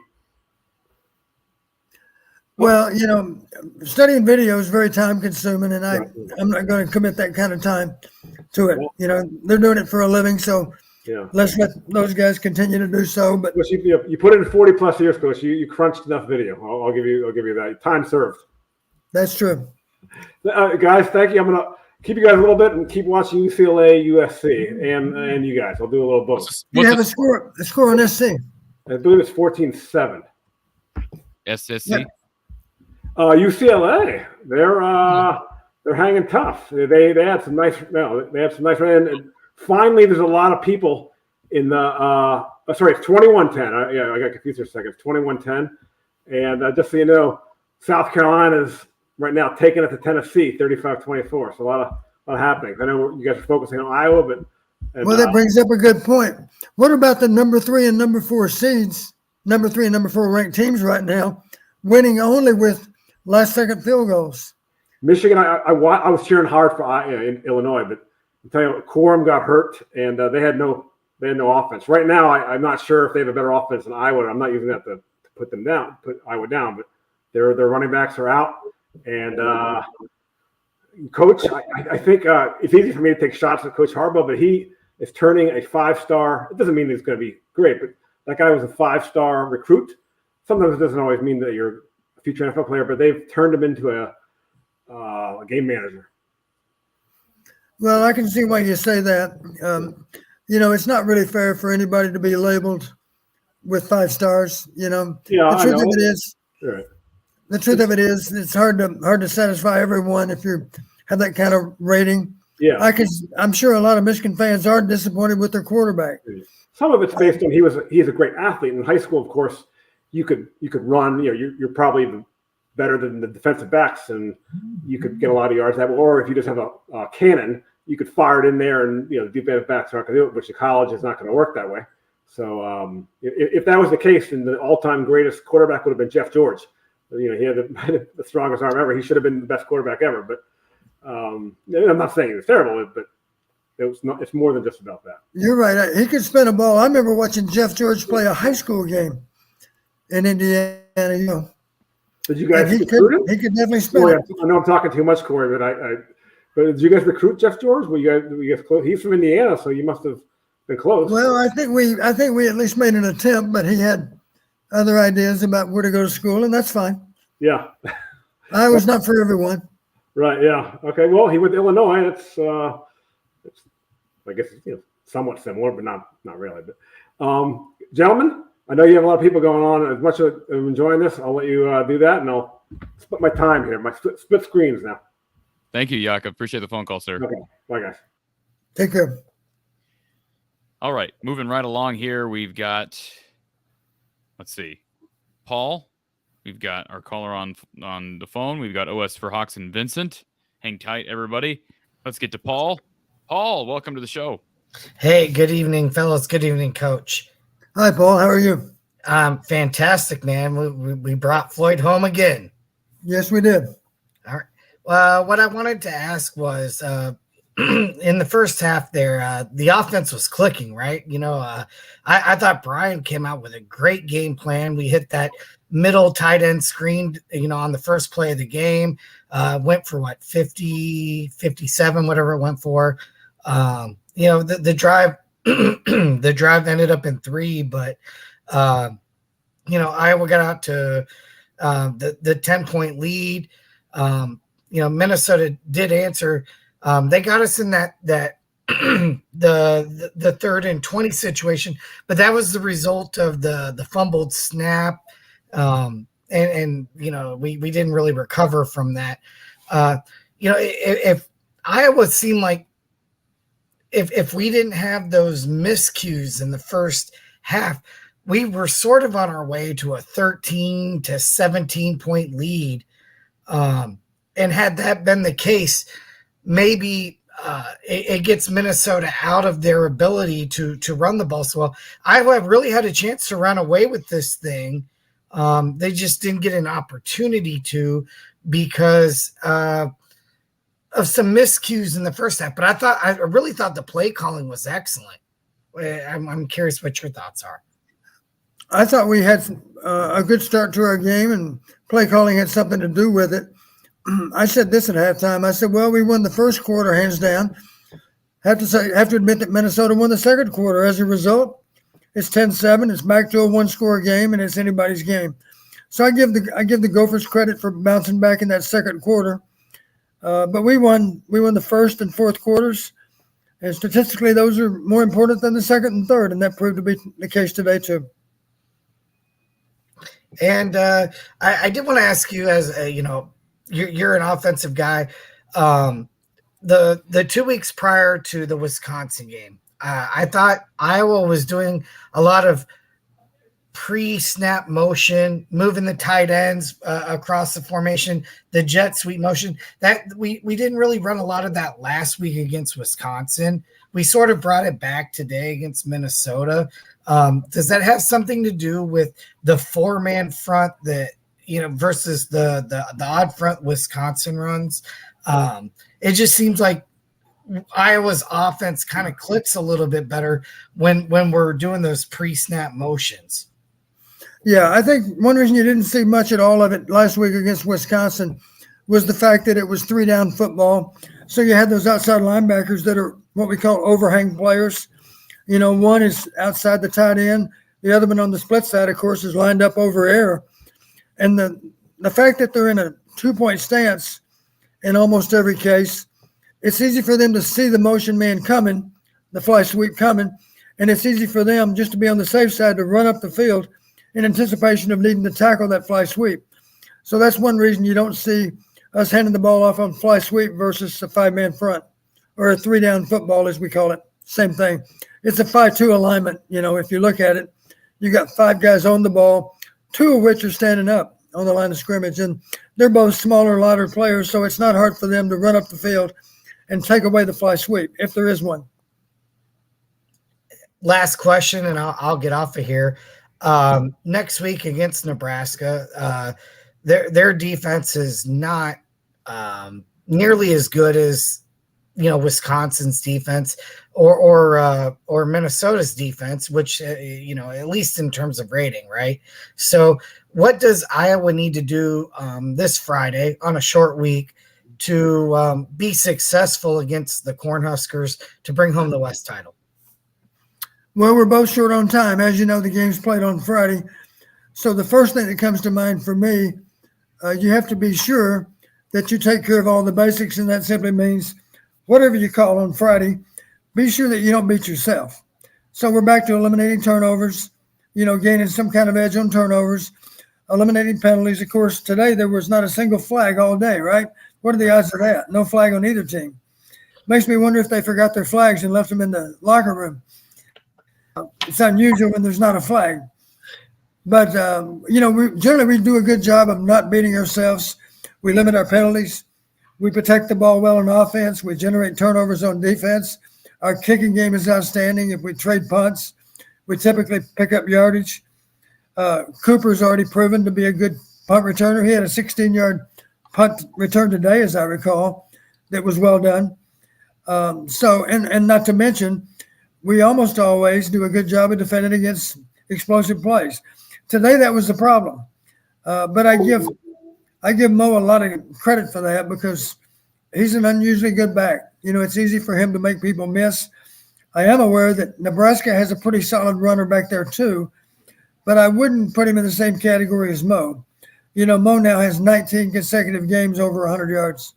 That's pretty amazing. I think that's the longest string since 2000, I believe, if I'm not mistaken.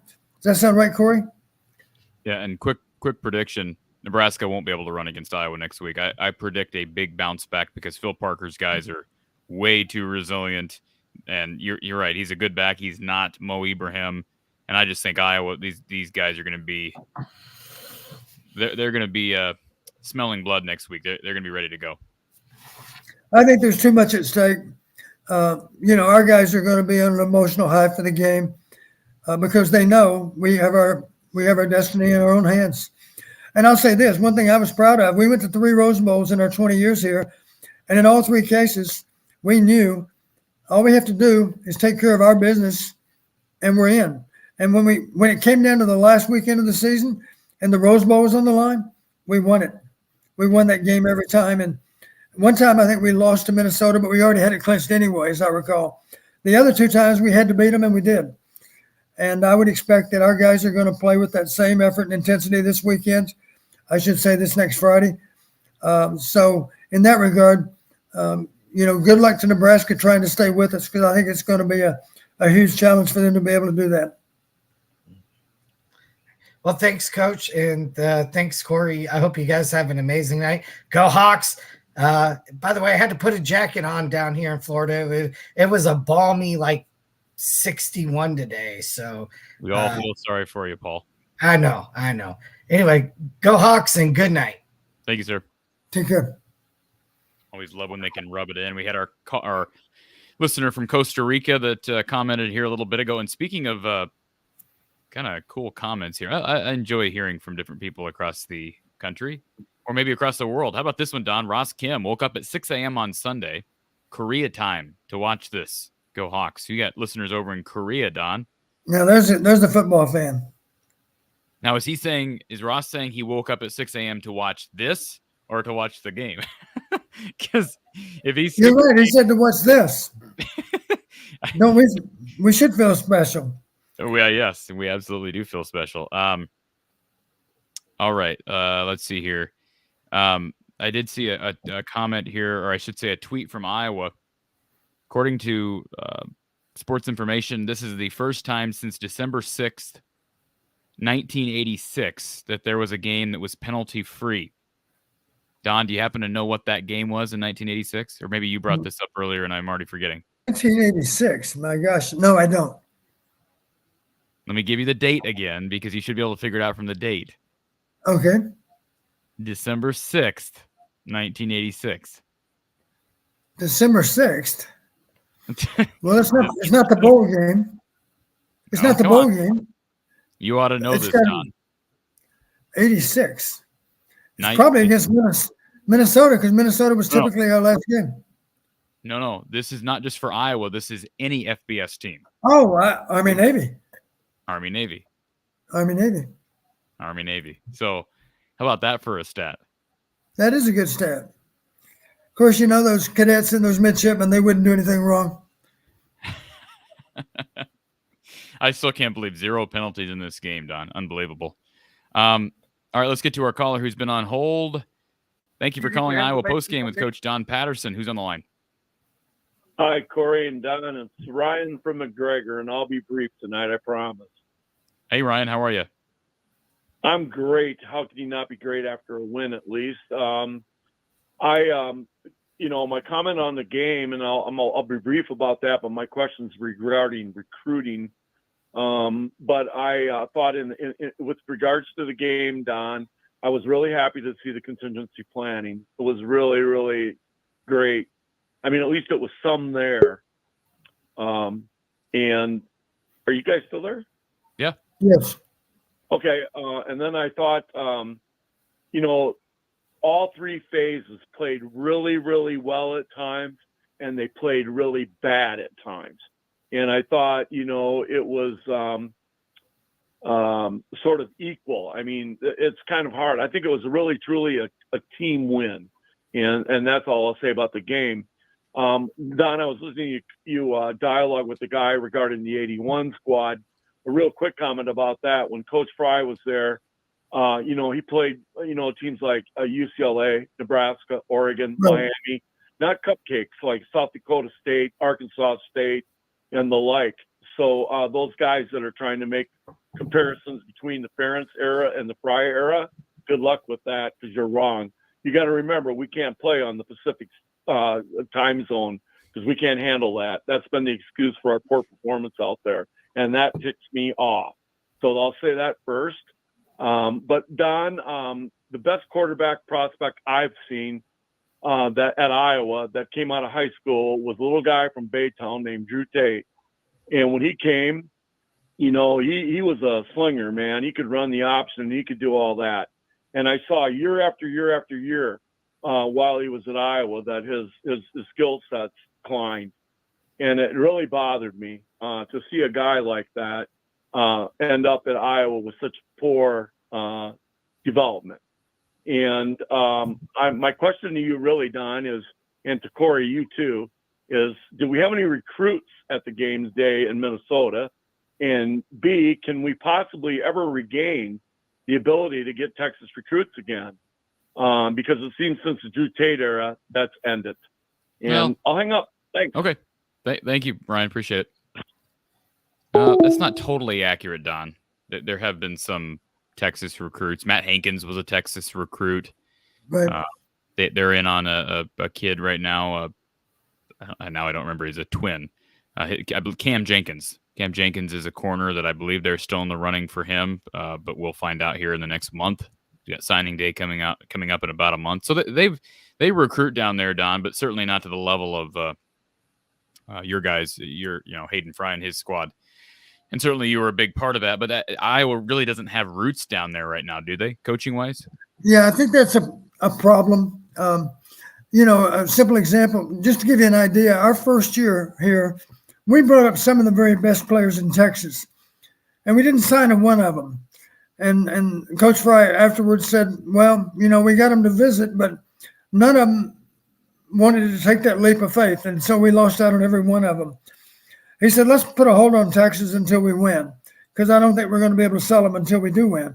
Well, after that 81 season, I went to Coach Fry and I said, Coach, yeah, we have something to sell, so I'd like to ask you to send me back to Texas. So he did. And Robert Smith was in that very first class. Coach Fry said, that's fine. We'll recruit Texas because you're right. We have something to sell now since we've qualified for the Rose Bowl, but let's be sure that first player is a special young man.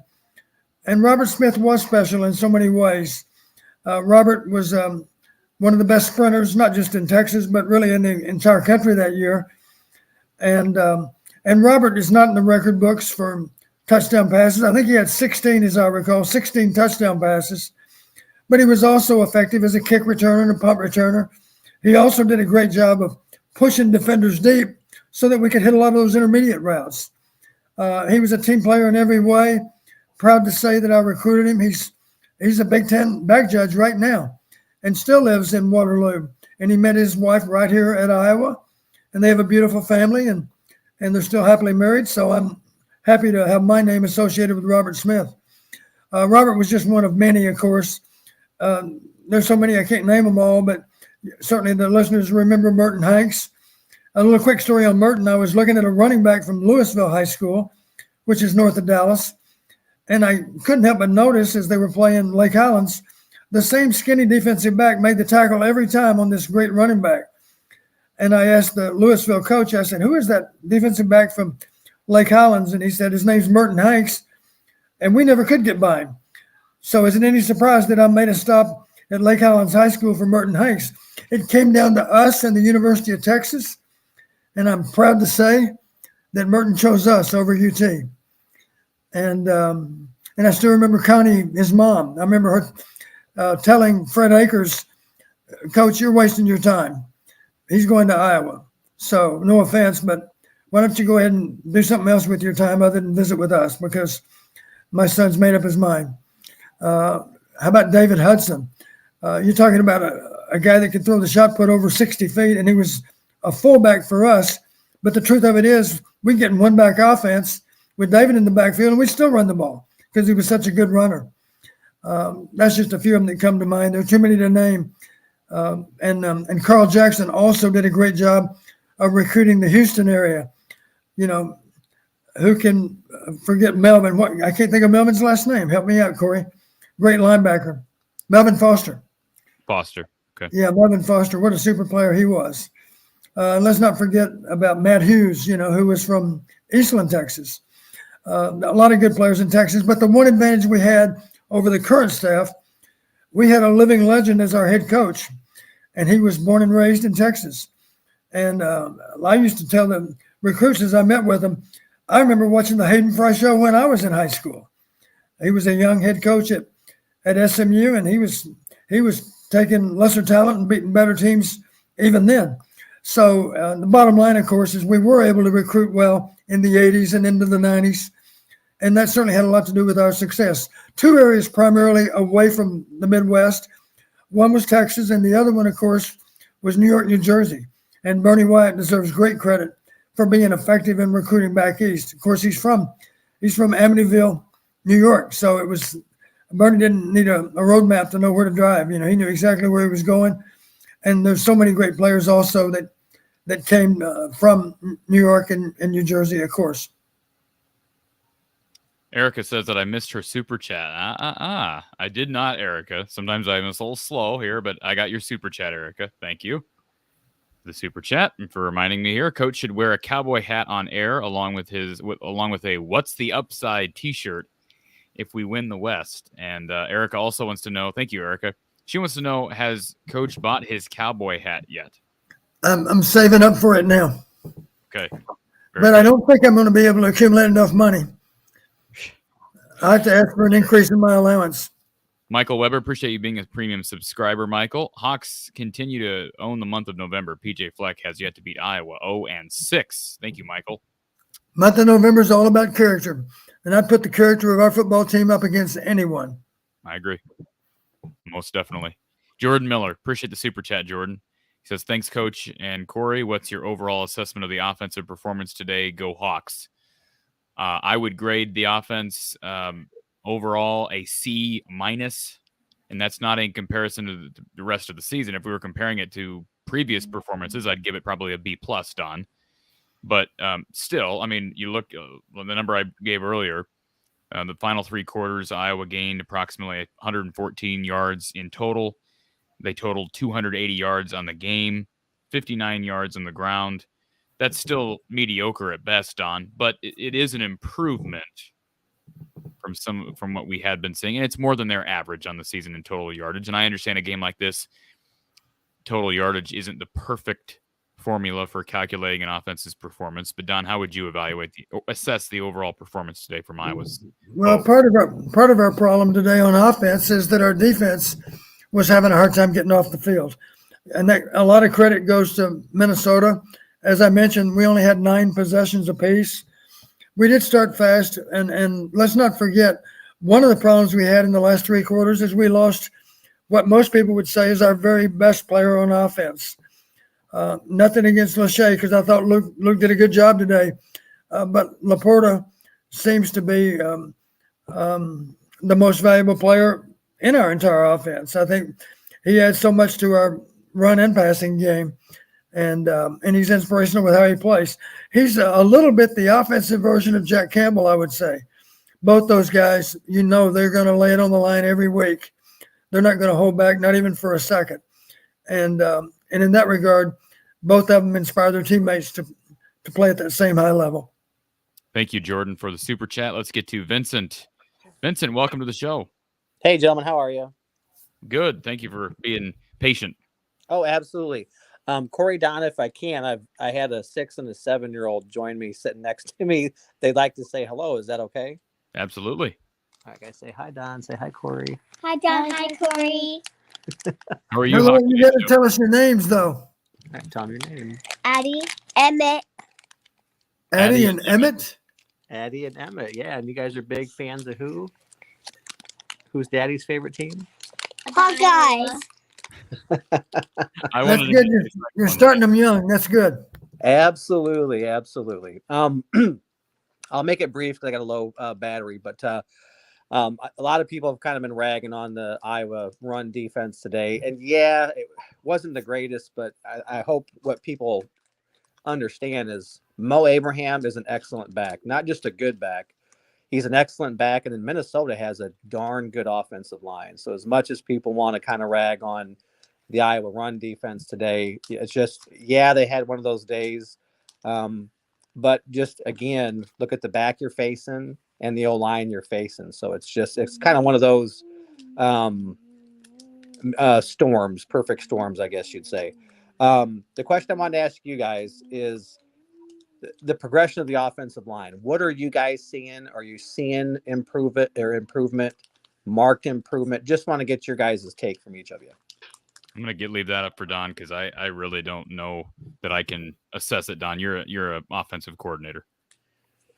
Well, I think even Kirk acknowledged that I think he made a comment that we took a step back against Wisconsin last week. I give a lot of credit to Wisconsin. I don't know how many of those looks we had seen on video.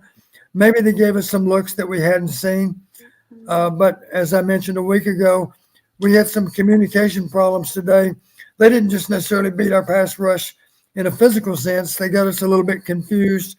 Our communication wasn't what it needed to be for us to be able to pick up certain stunts. Today, I think we did better with that. And one of the reasons we did better, I guess, is because we seem to keep them off balance a little bit better with when we were throwing. You know, we didn't throw that much. Right. But it's hard to say for sure that we took a step forward. The numbers aren't great, but we we ran for 59 yards officially. You heard me say we had 20 yards in losses on those 2 muff snaps. Right. So that would have put us at 80 yards. That's still not a good number, of course, in comparison to 312. But at least we had some semblance of a running game. Corey, you heard me say a week ago, we don't have to outrush Minnesota, but we got to at least be in the ballpark. Truthfully, of course, we were not in the ballpark, and yet we still won. It was an unusual set of circumstances to get that done, and part of that equation is simply mental toughness and resilience. Our guys didn't give up, and you keep defending until they're in the end zone, and maybe you can't stop them until they're in the shadows of our goalpost, but that's what you have to try to do, and today we did that. Both turnovers were critical and couldn't have come at a better time. Do you think, I've heard the term youth. Do you think it's youth? Do you think it's a combination of that and maybe some, I don't want to put coaching under the bus, but do you think it's a combination of coaching and youth or that we're having the struggles? I mean, anything you can put your finger on. And the reason I say this, Corey and Don, is you're seeing, and Don, you made an excellent point earlier. You're seeing Petrus play not great, but he's playing more efficient. Solid play. He's not losing us games. He's not throwing picks. Yeah, the sacks are things that we can do without, but he's playing more efficient, which gives me some, hope going forward, obviously against Nebraska. And then if we win against Nebraska into the Big Ten championship game. And I think a pivotal point for us is going to be the play of our O-line. If our O-line can do well, it's going to help dictate the outcome of a game. So with Petrus playing more efficient, having more solid play, what now is kind of concerning us is what offensive line is going to show up. And again, do you think it's youth? Do you think it's coaching? Is it a combination? Well, part of our problem relates to the fact that the guys doing the playing for us in our offensive line are not as old as some other players in the program. Most programs, those that are perennially in the bowl scene every year, older players do most of the playing, which means you're very seldom you'll have a phenom like our guy that's playing for Tampa Bay right now. You might have a guy like that. Of course, it's a 4-year starter in the offensive line, but in general, the guys that man those offensive line positions are guys that have been in the program 3, 4, or 5 years. And as you know, we've got some older linemen that haven't worked out as well as we hoped, or that maybe aren't even here anymore, and that forces some younger guys into the starting lineup. They're doing the best they can. They're conscientious. They're trying to eliminate their mistakes, but it's just a complicated game to play. And even if they get it right in terms of assignments, it's also complicated if you're not yet at your 20th birthday and you're playing against guys that are 22 and 23. That's a distinct disadvantage because they have an advantage in maturity that might be difficult for you to overcome. Those are some of the problems you face when you're playing younger players, especially in the offensive line.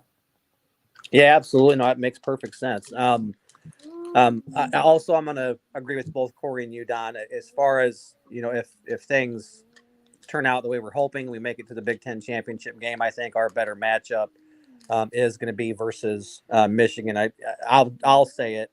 I certainly don't want to see Ohio State again. I just don't. I think they're far too, and I mean lethal. They're far too lethal from the skill position standpoint. With it doesn't even seem to matter what running back they have in there, but just the receivers. I mean, they have NFL talent at each. I mean, you're 1, you're 2, you're every receiver on the field. I don't want to see Ohio State. I'll be the first to say it. So yes, I hope it's Michigan. I had one other question. I just had a brain fart. Here's one other reason I hope it's Michigan. A chance to have a rematch from a year ago. Yeah, not only that, but I think when you look at our first game this year, we were into that game. I'm sure Corey, Don, you guys remember it well too. We were into that game, I think, into the third quarter playing poor. I mean, playing extremely poor. We were still within, I think, 2 touchdowns. We brought it to within 1. It's just a better matchup. So that's what I'm hoping for. Or that's what I hope the matchup would be if we make it to that Big Ten championship game. And Corey, now I remember what my last question was.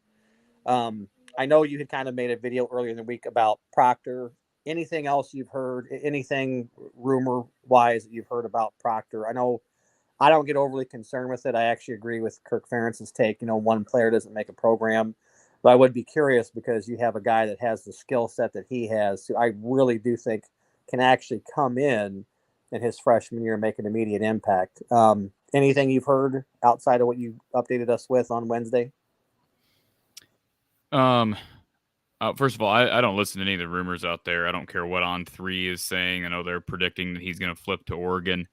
The information that I've gotten has been from someone who's, I think, reliable in Caden's circle, and I don't think the decision has been made.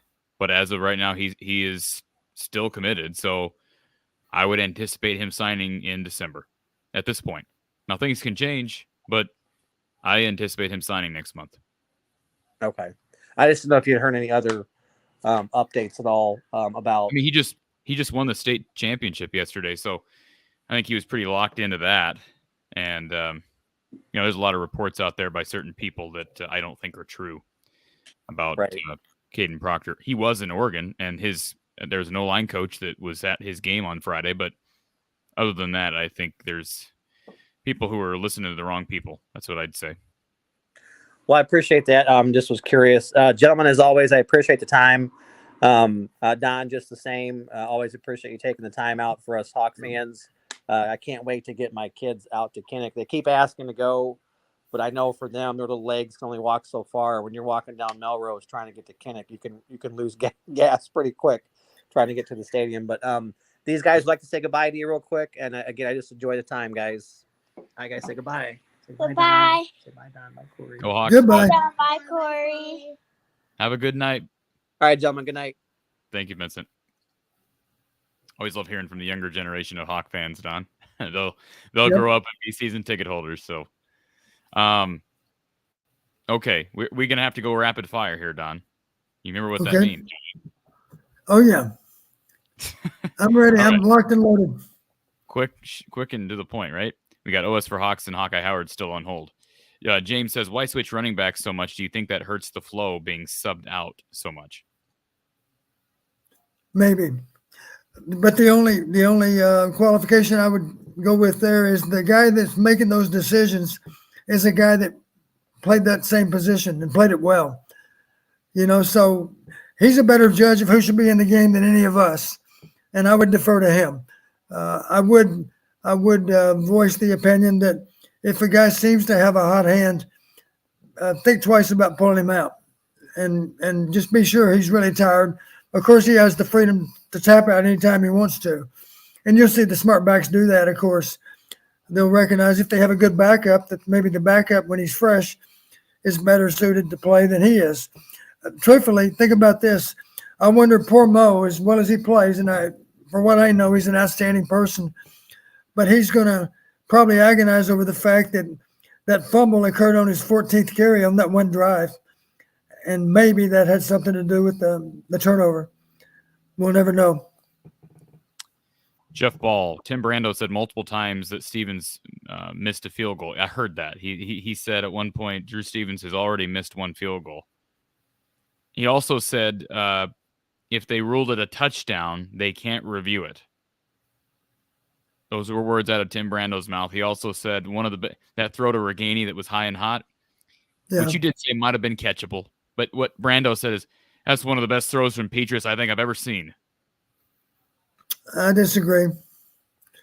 At best, it was a difficult catch, right? At best, it was a difficult catch. I hate to rip. I'm not ripping him as a person, but as a play-by-play guy, oh my goodness, Don, save us from Tim Brando, please. I can't deal with the calls anymore. I just feel like ESPN's announcers do a better job than Fox or FS1 in general. There are certain guys for BTN that I don't mind. I like Joel Klatt. Joel Klatt is terrific. Joel Klatt is excellent. And I do like Gus Johnson. I know some people don't. I do like him because I know you don't like him, Don, right? Well, I like his commercials. I like when he's talking to his toothbrush, getting ready for have you seen that commercial? No. He does have a great voice for television. LH says, question: if we run this train to Indy and we get our blanks handed to us like last year, Michigan, do we send in our future QB?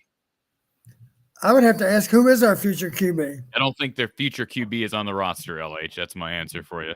ZJ says, question for Coach: with a minute left in 3rd and 1, why not squeak and not squeak? Why not sneak and not risk a fumble potentially? Here's the reality. I saw the Buffalo Bills fumble a snap the other day in a sneak situation. So just because it's a sneak doesn't eliminate the possibility that there's a turnover. Right. Richard says, what will it take to see real changes in our coaching staff on offense? I've been a Hawkeye fan since I was born, and we continue to accept mediocrity. We'll never win an outright championship. I don't have the answer to that question, Richard, if you feel that what Iowa football is mediocre because they're about to win the West Championship or division, whatever you want to call it. And that might be enough to not ignite change. And you have every right to not like that. That's, I think, just how it is. Ryan says, Don, do you think the slick field had anything to do with our poor wide receiver performance? I didn't realize there was a slick field. Neither. Douglas, where will we be in 3 years if we do not make changes? Struggling to win the West, I'd say that. Of course, we're not going to be a West in 3 years, which brings up a good point. At that point, it's going to be more competitive. You're right. Let's face it, would you rather be in the West or the East right now? Hands down, I'd rather be in the West. Big Bolivar says, be concerned about Big Red. Can't take Nebraska for granted. They pushed Wisconsin to the limit today, Don. James says, they didn't try to stack the box or just bring pressure every play, make the QB beat you. That's what I don't get. Without looking back at the tape from today's game, Don, did Phil Parker stack the box less today than he has been since the bye week? Good question. I'm not sure, because I watched it in real time. I stopped it a few times, of course, and replayed a snap here and there, but I'm not sure. It didn't seem like quite as much, but it probably was. I know there were a lot of snaps where our safeties were coming down. I haven't seen the tackle charts, but obviously number 30 made a lot of tackles. It seemed like I noticed him more than maybe any of the other safeties or cash players. But we just had difficulty reeling them in. I think we probably had a little more zone today than we did in some of those other games, but I don't expect. I just know our problems dealt with. If a safety's making the tackle, of course, then you're giving up first downs. The linebackers or the down guys need to make the plays to make sure we force a punt on 3 downs. Appreciate this comment from Breehawk65. Thank you for the super chat. DC Hawkeye says, hey, Corey and Coach went to the Iowa Seton Hall game Wednesday and the Iowa West Point match on Thursday. West Point, is an inspiring and incredible place. Froze today at the UConn game. Gets dang cold there, but awesome place. Appreciate that. DC Hawkeye, literally, obviously he must live in DC and travel yes. Quite a bit. That sounds like a great way to spend a weekend to go up to West Point. I would tell anyone that's listening right now, you're going to feel better about those income taxes you're paying if you have a chance at West Point. It was founded in 1802, and it really is a special place. Here's a great quote about West Point that's so appropriate. Think about this. How many schools can claim this? How about this for a quote? The history we teach was made by those we taught. That's a profound statement. The history we teach, and we're talking about military history as we say it, was made by those we taught, previous grads. And it really is a special place. And Mackey Stadium is a great setting for football. And, of course, the Corps is all there to support the team. I'm presuming that Army won today. I know they were up by 10 in the third quarter. I don't know if they held on to win or not. Incidentally, UConn's had a good year. They're bowl eligible already. But I couldn't help but notice that Army was favored in the game, in part because UConn's schedule is questionable, let's say. Army did beat UConn 34-17. Thank you, DC Hawkeye, for the super chat. Thank you, Craig. He says, live in Alabama now. Bama this year would have liked to have Iowa's defense and special teams. They got a pretty good defense themselves, but not many better than Iowa's. And, yeah, not the best of performances today, but still held them to 10 points. That's a passing grade in my book. CS Music Factory says, Corey, are you going to go to the championship game if Iowa goes? And Don, are you going to go to the conference championship game? That's a question I hadn't thought about yet, CS Music Factory, until you just asked it. I was just in West Lafayette for the Purdue game, so I'd have to go right back to the same area. Not to say I wouldn't do that, but I guess that decision hasn't been made yet. Don? My guess is that I will not be there simply because Army-Navy is in our plans for the following weekend. We're going to go to Army-Navy. It'll be the first Army-Navy game I've seen in 50 years. And for those that might want to break into my house, don't try it because I'm going to have people living in the house while we're out of town. I wasn't planning on it, Don. Kim says, why did Minnesota pass on 3rd and short at the end of the INT? Pass on 3rd and short at the end on the INT. Okay. Was that 3rd and short? That's what Kim says. You're saying the tip pass was on 3rd and short? I didn't realize that. That may be true. I don't know. I don't know. I don't have it down. You want me to tell you, Don? Yeah, if you can pull it up right quick, that'd be good. Let's see. Interception. It was 3rd and 7. It wasn't 3rd and short. 3rd and 7. That's defined as 3rd and long. Yeah, there's your answer. YT YouTube viewer 127 on that corner blitz sack that Spencer took. One of our non-wide receiver Hawkeyes ran past the corner without touching him. Shouldn't that be a call rule to avoid a free blitzer? Well, you bring up a good point. I did notice on that play, I believe it was a tight end that was coming out. There was a receiver, of course, lined up out wide. The corner fired off of him, which meant that receiver was running down the field. There's several different things to do. He might go hot. That's a possibility. If we can't defend against the corner blitz, or the lightning stun as we call it, then there's a couple of possibilities. He goes hot. That's one possibility. The other possibility is that next receiver out, which is the equivalent of a back in the backfield. It happened to be a tight end on that play. You're right. Our guy ran right by him and ignored him. One thing he might have done is simply give himself up and block the lightning stunt. That's an option. That's what we call blitz pickup. You know, you just figure out how you want to do it. One option is to throw hot. The other option is to give up a receiver to block the guy that's trying to get in our backfield. We obviously didn't have that in the plan because our guy ran right by him. He could have tapped him on the shoulder as he ran by him, I think.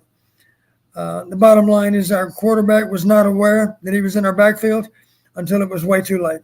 We're lucky that the ball didn't come out, truthfully, because if he would have come full speed at our quarterback, maybe it would have. He broke down a little bit before he made the tackle. All right, we got 20 minutes to get through a plethora of questions and 2 callers. Okay. OS for Hawks here. Appreciate you hanging on for so long. Yeah, no problem. I just wanted to bring one thing up that Coach Don had talked about, that we only had 4 plays on defense that were on the negative side of the ball. That shows to me that we did not win the line of scrimmage. Right there, that shows why Ibrahim went for the yards. And let's face it, Ibrahim's probably going to play on Sundays in the future in the NFL. He's that good. He reminds me of David Montgomery somewhat from Iowa State as a running back. Anyway, I just wanted to bring that up. The other thing is I did check. I recorded the game. There was 11 people on the field on that timeout on the field goal. So I don't know what was going on there, because I ran it back and I counted. There's 11. So I don't know why. What? This is after the announcer said, I think there were only 10 guys on the field. Yeah, no, there was 11 out there. I counted them. I counted 4 times to make sure. But anyway, the only other thing I want to say is I appreciate the Hawks beating Minnesota, because I have family in Minnesota, so that always makes it easier for me. Amen, brother. I can relate to that fully. I live in Ames, so I get it. Yeah. The only other thing that I wanted to bring up, is on defense today too, and maybe I'm just seeing things. It looked to me like, and not only Jack Campbell, but Benson too, that on a lot of plays we seem to be over pursuing. Or am I just armchair coach that doesn't know what he's talking about? I think Mo Ibrahim is pretty darn good at finding them cutback lanes, Don. Is that fair? Yeah, that's very true too. Yes. Yeah. You know, the bottom line, we got 2 linebackers in the box, and it seems like there's at least 3 running lanes that might open up. We can defend 2, but invariably it seemed like Mo found the right one that was open. I know it had to be frustrating because it's hard to locate the guy. You know, that you've got your big bodies in front of you, you've got their big bodies in front of you, and Mo is behind all those bodies. And it's difficult to sort it all out and to be sure that you can plug the right gap. Invariably, it seemed like there were 2 guys plugging the gaps, and he was in the 3rd gap more often than not. That's a lot of credit that goes to Mo for that, because that's outstanding vision. Yeah, and one last thing I wanted to bring up too was I thought that Spencer Petras played. I don't want to say a great game. He played a good game, and people need to know. I mean, I didn't play in college, but I played in high school, and sometimes in late October it gets pretty cold. When it's that cold, that has to affect, some of the things that go on in the game. And, credit to them to be able to play. I mean, I think wind chills were down around 0 in that game today. So anyway, thanks for taking my call, guys. I always appreciate your show. I love it when Coach Don's on. So thank you so much. And I'll say thank you. How do you feel about me? Well, I love you too, Corey. Okay. No, Don. I'm just giving you a hard time. Appreciate you calling. Yeah. Yeah. I will say this about Spencer, Corey. Spencer has played like a veteran quarterback these last few weeks. Yeah. And that's had a lot to do with our success. Spencer's played solidly. Not perfectly, that's impossible, but he's trying to play the best he can, and he's doing a good job of managing the offense. Of course, we'd like for him to be more elusive than he is, but that's not going to change. That's not who he is. But he is playing like a veteran and not making many mistakes, and that's what gives us a better chance to win. All right, remember, quick fire here, Don. We got a bunch of questions here. Steve says, I recall New Jersey being a wealth of recruits under Coach Fry. Who was responsible for that? That would be Bernie Wyatt. There is quick fire. I love it, Don. Brad says, love the show. In 2004, Minnesota had 336 rushing yards. Iowa had 6. Hawkeyes won the game due to 4 turnovers. Is that right? That can't be right. Is that right? Who am I to say? I don't know. I was working elsewhere in 2004. I'm going to tell you right now. How's that sound, Don? Okay. 2004. Wow. That is right. 29-27. Minnesota had 337 yards. Iowa 6, and he's right. Minnesota lost the turnover battle 4-0. Can you believe that? If you're -4, I promise you're in trouble.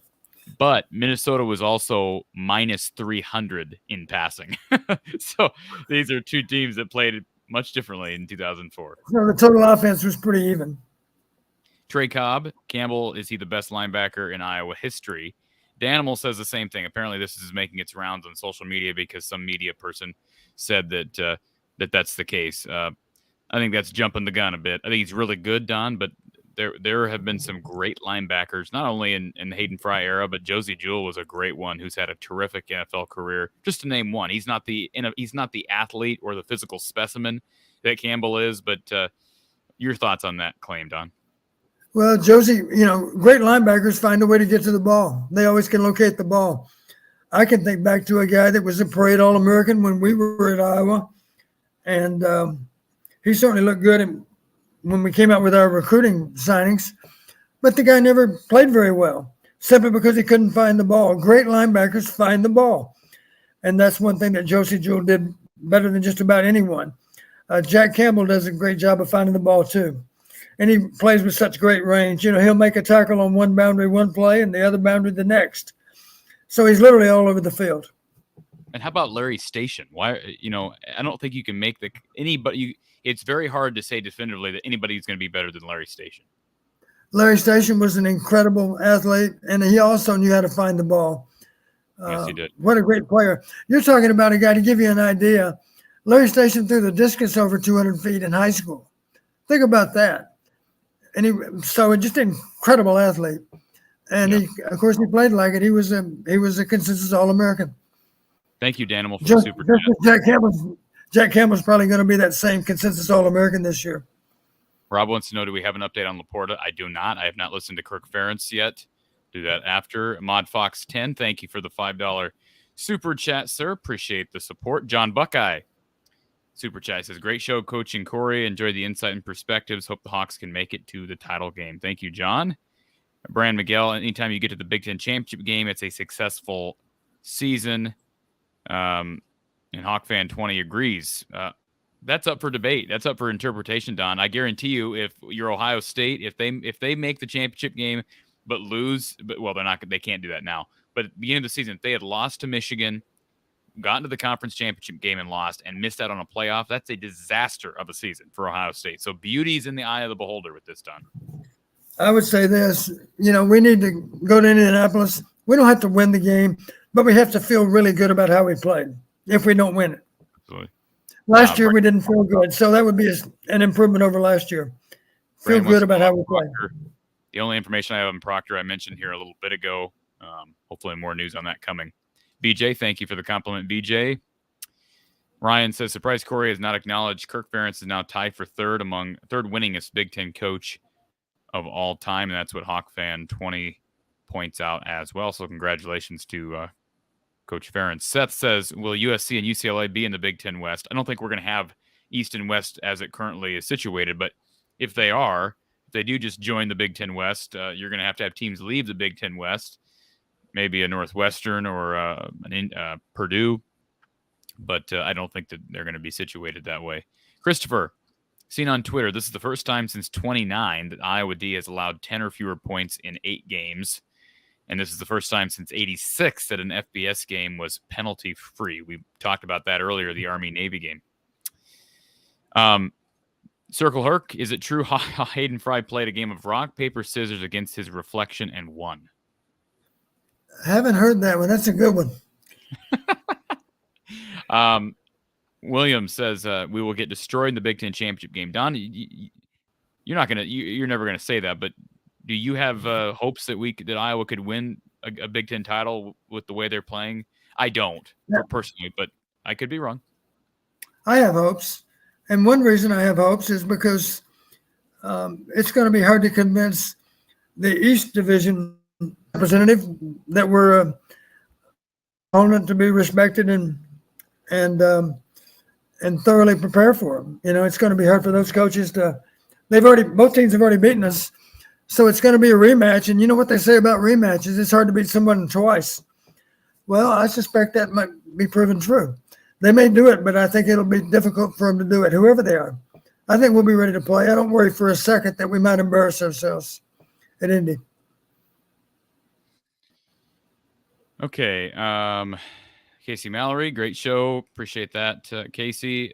He says, will Don be on Friday since Iowa basketball is on at the same time since you have Gary on? And yes.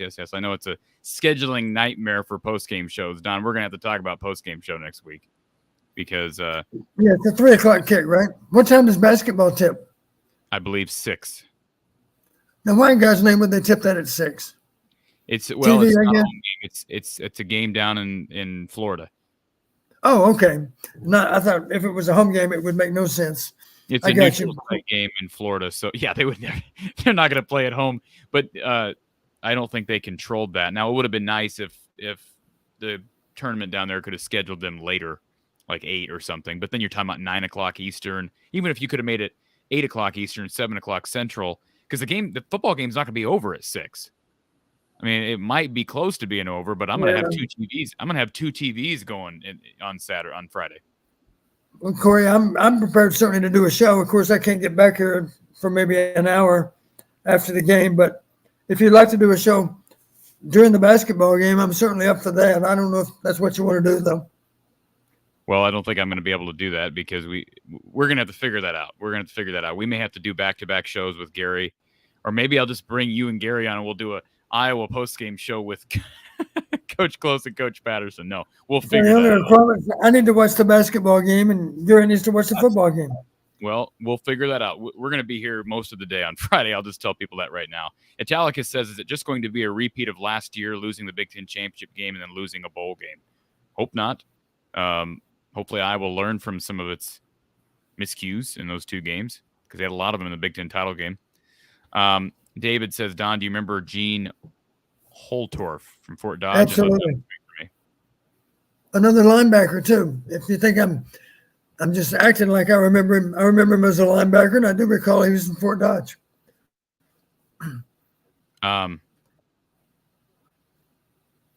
Hyperlocal, why is it that Iowa always gets torched by good running backs? I don't get it with how good our D is.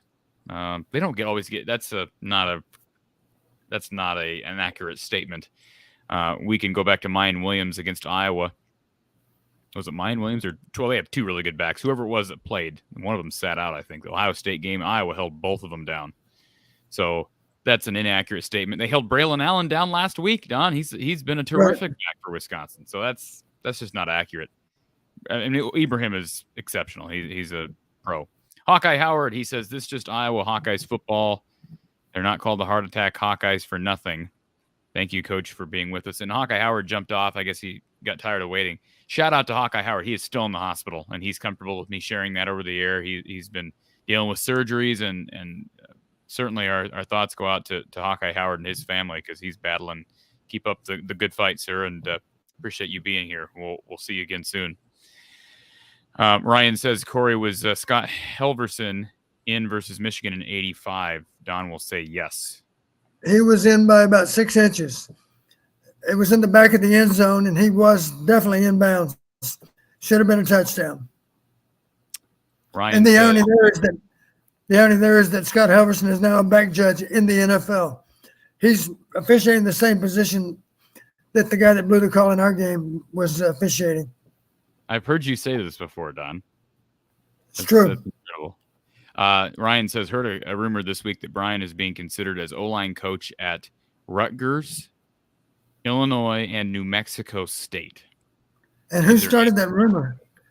Well, that sounds like a really nasty rumor.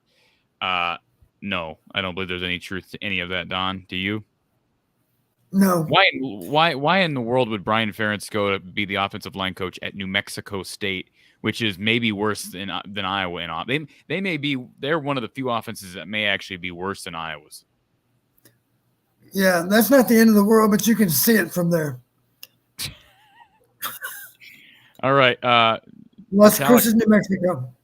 How many games has Iowa won in a row against top talented teams?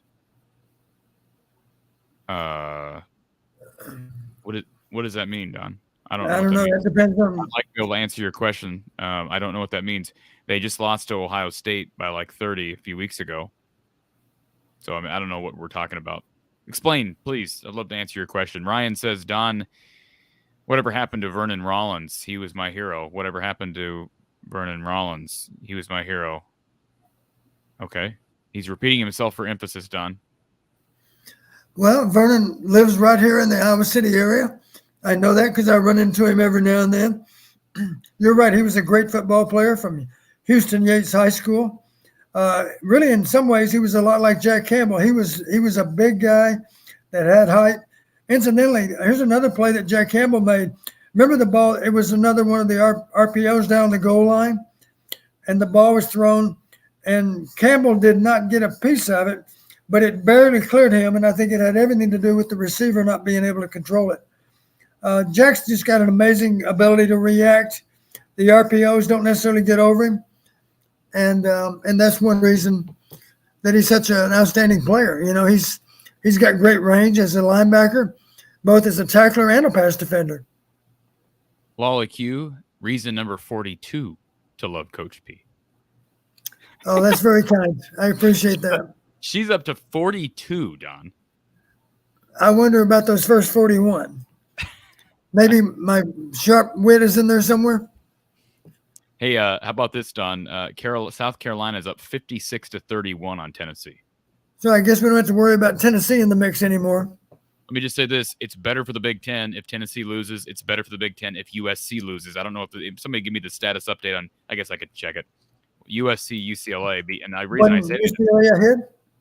UCLA is up 24-20 in the third quarter. So if USC loses and Tennessee loses, I think the loser of Michigan, Ohio State gets in, especially if it's Ohio State. I think, imagine this, and I think Coach Peterson said today on TV, Chris Peterson, he said, what I'd like to see is Michigan, Ohio State be a very, very close, hard-fought game. Yes. And then he'd like to see Tennessee win out, and also he mentioned SC went out, and he said, you talk about a difficult assignment, picking from those three teams, the loser of Michigan, Ohio State, Tennessee if they went out, plus SC if they went out. Well, it's not going to be a problem because I think at least one's already been eliminated, maybe two. HROT 88. How about Addison Ostringa? Yes, injuries, as you say, you're always one play away, and he's been tight end 3 all year, Don. He's a true freshman. Don, you remember back in the spring, I said Addison Ostringa was my dark horse for maybe just the dark horse in that 2022 class. Nobody was talking about Addison Ostringa out of Wisconsin at tight end, and he obviously has been one of the freshmen that has made a huge impression on Kirk Ferentz and the staff because not many true freshmen play right away, especially when you don't enroll early. And Ostringa has been good and made his first career catch today. I was going to say, early third quarter, catches his first pass. It was Y stick. It was worth 7 yards. What we call a stick route. You know, it was just downfield and then back outside. High percentage throw, but you still got to catch it and protect the ball, and he did that. It's a good start. 1 for 1 as a receiver. Apparently USC just took the lead, just to update everybody. David, thank you for this. Appreciate you being here, David. Glad you found the show as well. Let's see here. I didn't think I'd ever have to answer this question, but Hawk Fan says, why do you have a cyclone in your logo? So when the channel was created, when my platform was created, Don, the thought process would indicate that it would be obvious enough through the name and through the logo as to why there's a cyclone in my logo, right? So as you can see, there is a hawk in the middle of the logo. I'll throw it up there. There's the logo, right? And the reason that the channel is called From the Hawkeye of the Storm. Thank you, Don. And peeking around the corner. The reason it's called From the Hawkeye of the Storm is because I'm an Ames guy, right? And so I'm broadcasting from the eye of the storm, right? Center of Ames. And Iowa State is they're literally the Cyclones. So it works a couple of different ways. And if it's too hard to think about, I didn't think it was, but that's the if you want to know, I never really talked about that. That's the origin of the brand and the logo, Don. So just to answer that question for I thought it was very clever on your part, Corey. And I never forget the name of your website because it's easy to remember. Don, I had a guy, this was a long time ago, but when the platform was just first getting launched, we had somebody on Twitter, and of course Twitter's a cesspool, but somebody said something about how this was the worst podcast name they'd ever heard of. So, Don, but you know what? We followed the example of Iowa and their offense. When they tell you that you're the worst, you just put your head down and plow through. We're going to be the best, worst name that we can. Yeah, you keep grinding, right, Don? That's right. That's all we know. Robert wants to know why the interception stepping out of bounds was not questioned by the coaching staff. Again, you can't. There's nothing you can do at that point, right, Don? They reviewed it, said there wasn't conclusive evidence. I don't know, even if they had said that Jack Campbell had not stepped out of bounds, you can't call a touchdown there, right? As I understand, it's not reviewable, right? So, but they did review it. They did review it. But I thought if a wing official ruled you out of bounds, they didn't. I thought it was non-reviewable. Didn't they say that or not? What would have been the outcome? Because they did. I can tell you, they did review it. So, what would have been the outcome had they said no, he did not step out? What was the outcome then? Well, the play was dead the guy blew the whistle a little bit late. That's the only reason that Jack made it to the end zone, right? You see what I'm asking, though. I'm asking. They reviewed it, and I'm in agreement with you. They did review this, correct? Am I going crazy on this because they zoomed in on the foot? That was during a review. I was pretty sure. I could be wrong. It's 3 hours. We're into this 3-hour show. I saw another game or two today. I was flipping around, of course, before our game and after our game. Not after so much as before. We had a lot of good 11 o'clock games today, so I was flipping one to the other. So maybe I'm getting it mixed up with one of those other games. All right. And final comment from Circle Herc. Did you see what that guy? Can you go back to that last one, Corey? Okay. Eventually, an announcement said it was not reviewable. Yeah, that's what the announcers are saying. I just thought I could have swore they reviewed it, but I guess I'm wrong. Steve says the same thing. They did not review it. Okay. I've been wrong before. Circle Herc. Final comment from Circle Herc. Is it true Hayden Fry used pepper spray to season his steaks? Sorry for these. It's just what I heard. I'm learning things about Coach Fry that I never knew. Coach Fry. I don't think that's true. As the final recap, folks, Minnesota, yes, won the rushing battle today, 312-59. Iowa did win the turnover battle, 2-0. Right, Don? Without looking at the final stat sheet, it was 2-0. Am I correct in saying that? Yes, we were plus 2. Win Iowa probably for the second straight year. I'll be anxious to hear analytics because remember last year, Don, they won in spite of losing almost all the consequential parameters last year that were essential to victory, and they may have done the same thing tonight. I did check. They won 8 of the top 15. We won 6 a year ago, but the rest of the story is they won the top 5 parameters and still lost the game. And I think one of those, I'm sure, was outrushing your opponent. A year ago, they outrushed us by, I don't recall, 150 yards or so. More than 100, I do remember that. So, really, it was similar to a year ago. We beat them last year with some chunk plays, as I recall, and the kicking game, right? Didn't we have a kick return or punt return? I think we had a big play to Charlie through the air. I don't remember special teams wise. Okay. Well, folks, remember, Iowa is 1 win away from the Big Ten West Championship. Somehow they are. And the reason to celebrate, they'll be in action next Friday on Black Friday at 3 p.m. Central Time. It'll be televised on BTN. But if you're going to the game, be sure to get there early, Don, right? Support the team. Be in your seat when the game starts. Again, 3 p.m., second straight week of a 3 p.m. kickoff, but a shortened prep week for the Hawks. We will have post-game coverage with Coach Patterson. Information on that to be announced because we've got Iowa basketball down at the Emerald Coast Classic the same day.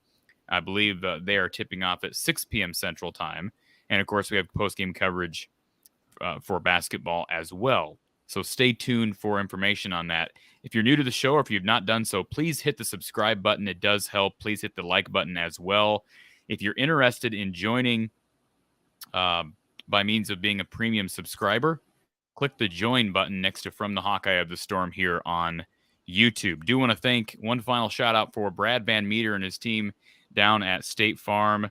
Again, entrust Brad with your insurance needs. You will not regret it. They spend countless hours serving their customers with all kinds of different types of insurance, and they treat you right. They'll get a quote specific for you, 515-256-6480. You can also visit him at 4229 Fleur Drive in Des Moines or online at bradvanmeter.com. Thank you, Brad and his team, for sponsoring the show. And, of course, I mentioned becoming a premium subscriber. If you want to sponsor post-game coverage with Coach Patterson or the show with Coach Close, our basketball post-game, reach out to me from the Eye of the Storm at outlook.com. You can also share the show on social media. That in and of itself helps. So if you are not able to financially support the show, certainly sharing it on social media is a way that you can support things here. I am, of course, live with Mark Rogers, the voice of college football, each and every Tuesday. And we're on at 4:30 p.m. Central Time. So we'll be previewing a big Black Friday game. So be sure to be there on Tuesday with Mark Rogers and myself. Again, check out his stuff over at the Voice of College Football on YouTube. And if you have not done this already, I encourage you, please, this is another way you can support the show. If you shop Amazon already, if you're doing Amazon shopping on a regular basis, I know most people do. Got packages coming almost every day to some people's homes. Shop Amazon with us. Use the link in our description, the Amazon link in our description to do your daily shopping, whether it's Hawkeye gear or daily essentials. Use that link. Portion of the purchase proceeds go to the channel. So, again, please use that link to shop Amazon with us, and it doesn't cost you any extra. Thank you to the Johnny O Show. He's kind of our behind-the-scenes guy that helps a lot of our tech stuff. He's developing our merch, which is closer and closer to being launched, so stay tuned for From the Hawkeye of the Storm merchandise. And Don, I think that's it. If people want to follow me on Twitter, they can do so at From the Hawkeye on Twitter or From the Hawkeye of the Storm on Facebook. And Don, what's your Twitter handle? I don't have one. I know. I was just trying to give you a hard time. I do have a question for you, Corey. Are you going to have Hawkeye Hangout on Wednesday night? That's a great question. Wow, look at you thinking ahead, Don. See, I'm on top of my game tonight. You're aware that I have not, because 2 weeks ago we had our delayed post-game show after the Purdue game. We had that on Wednesday night, and then this past Wednesday we had a basketball game.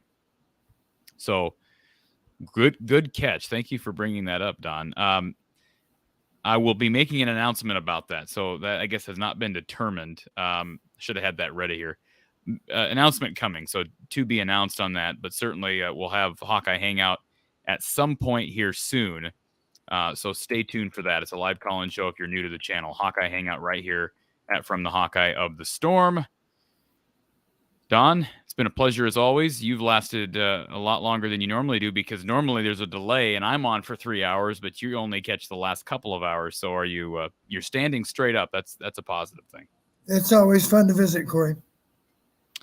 All right, folks. For Coach Don Patterson, I'm Corey Bratta. Iowa is now 7-4, 1 win away from the Big Ten West title. Have a great night.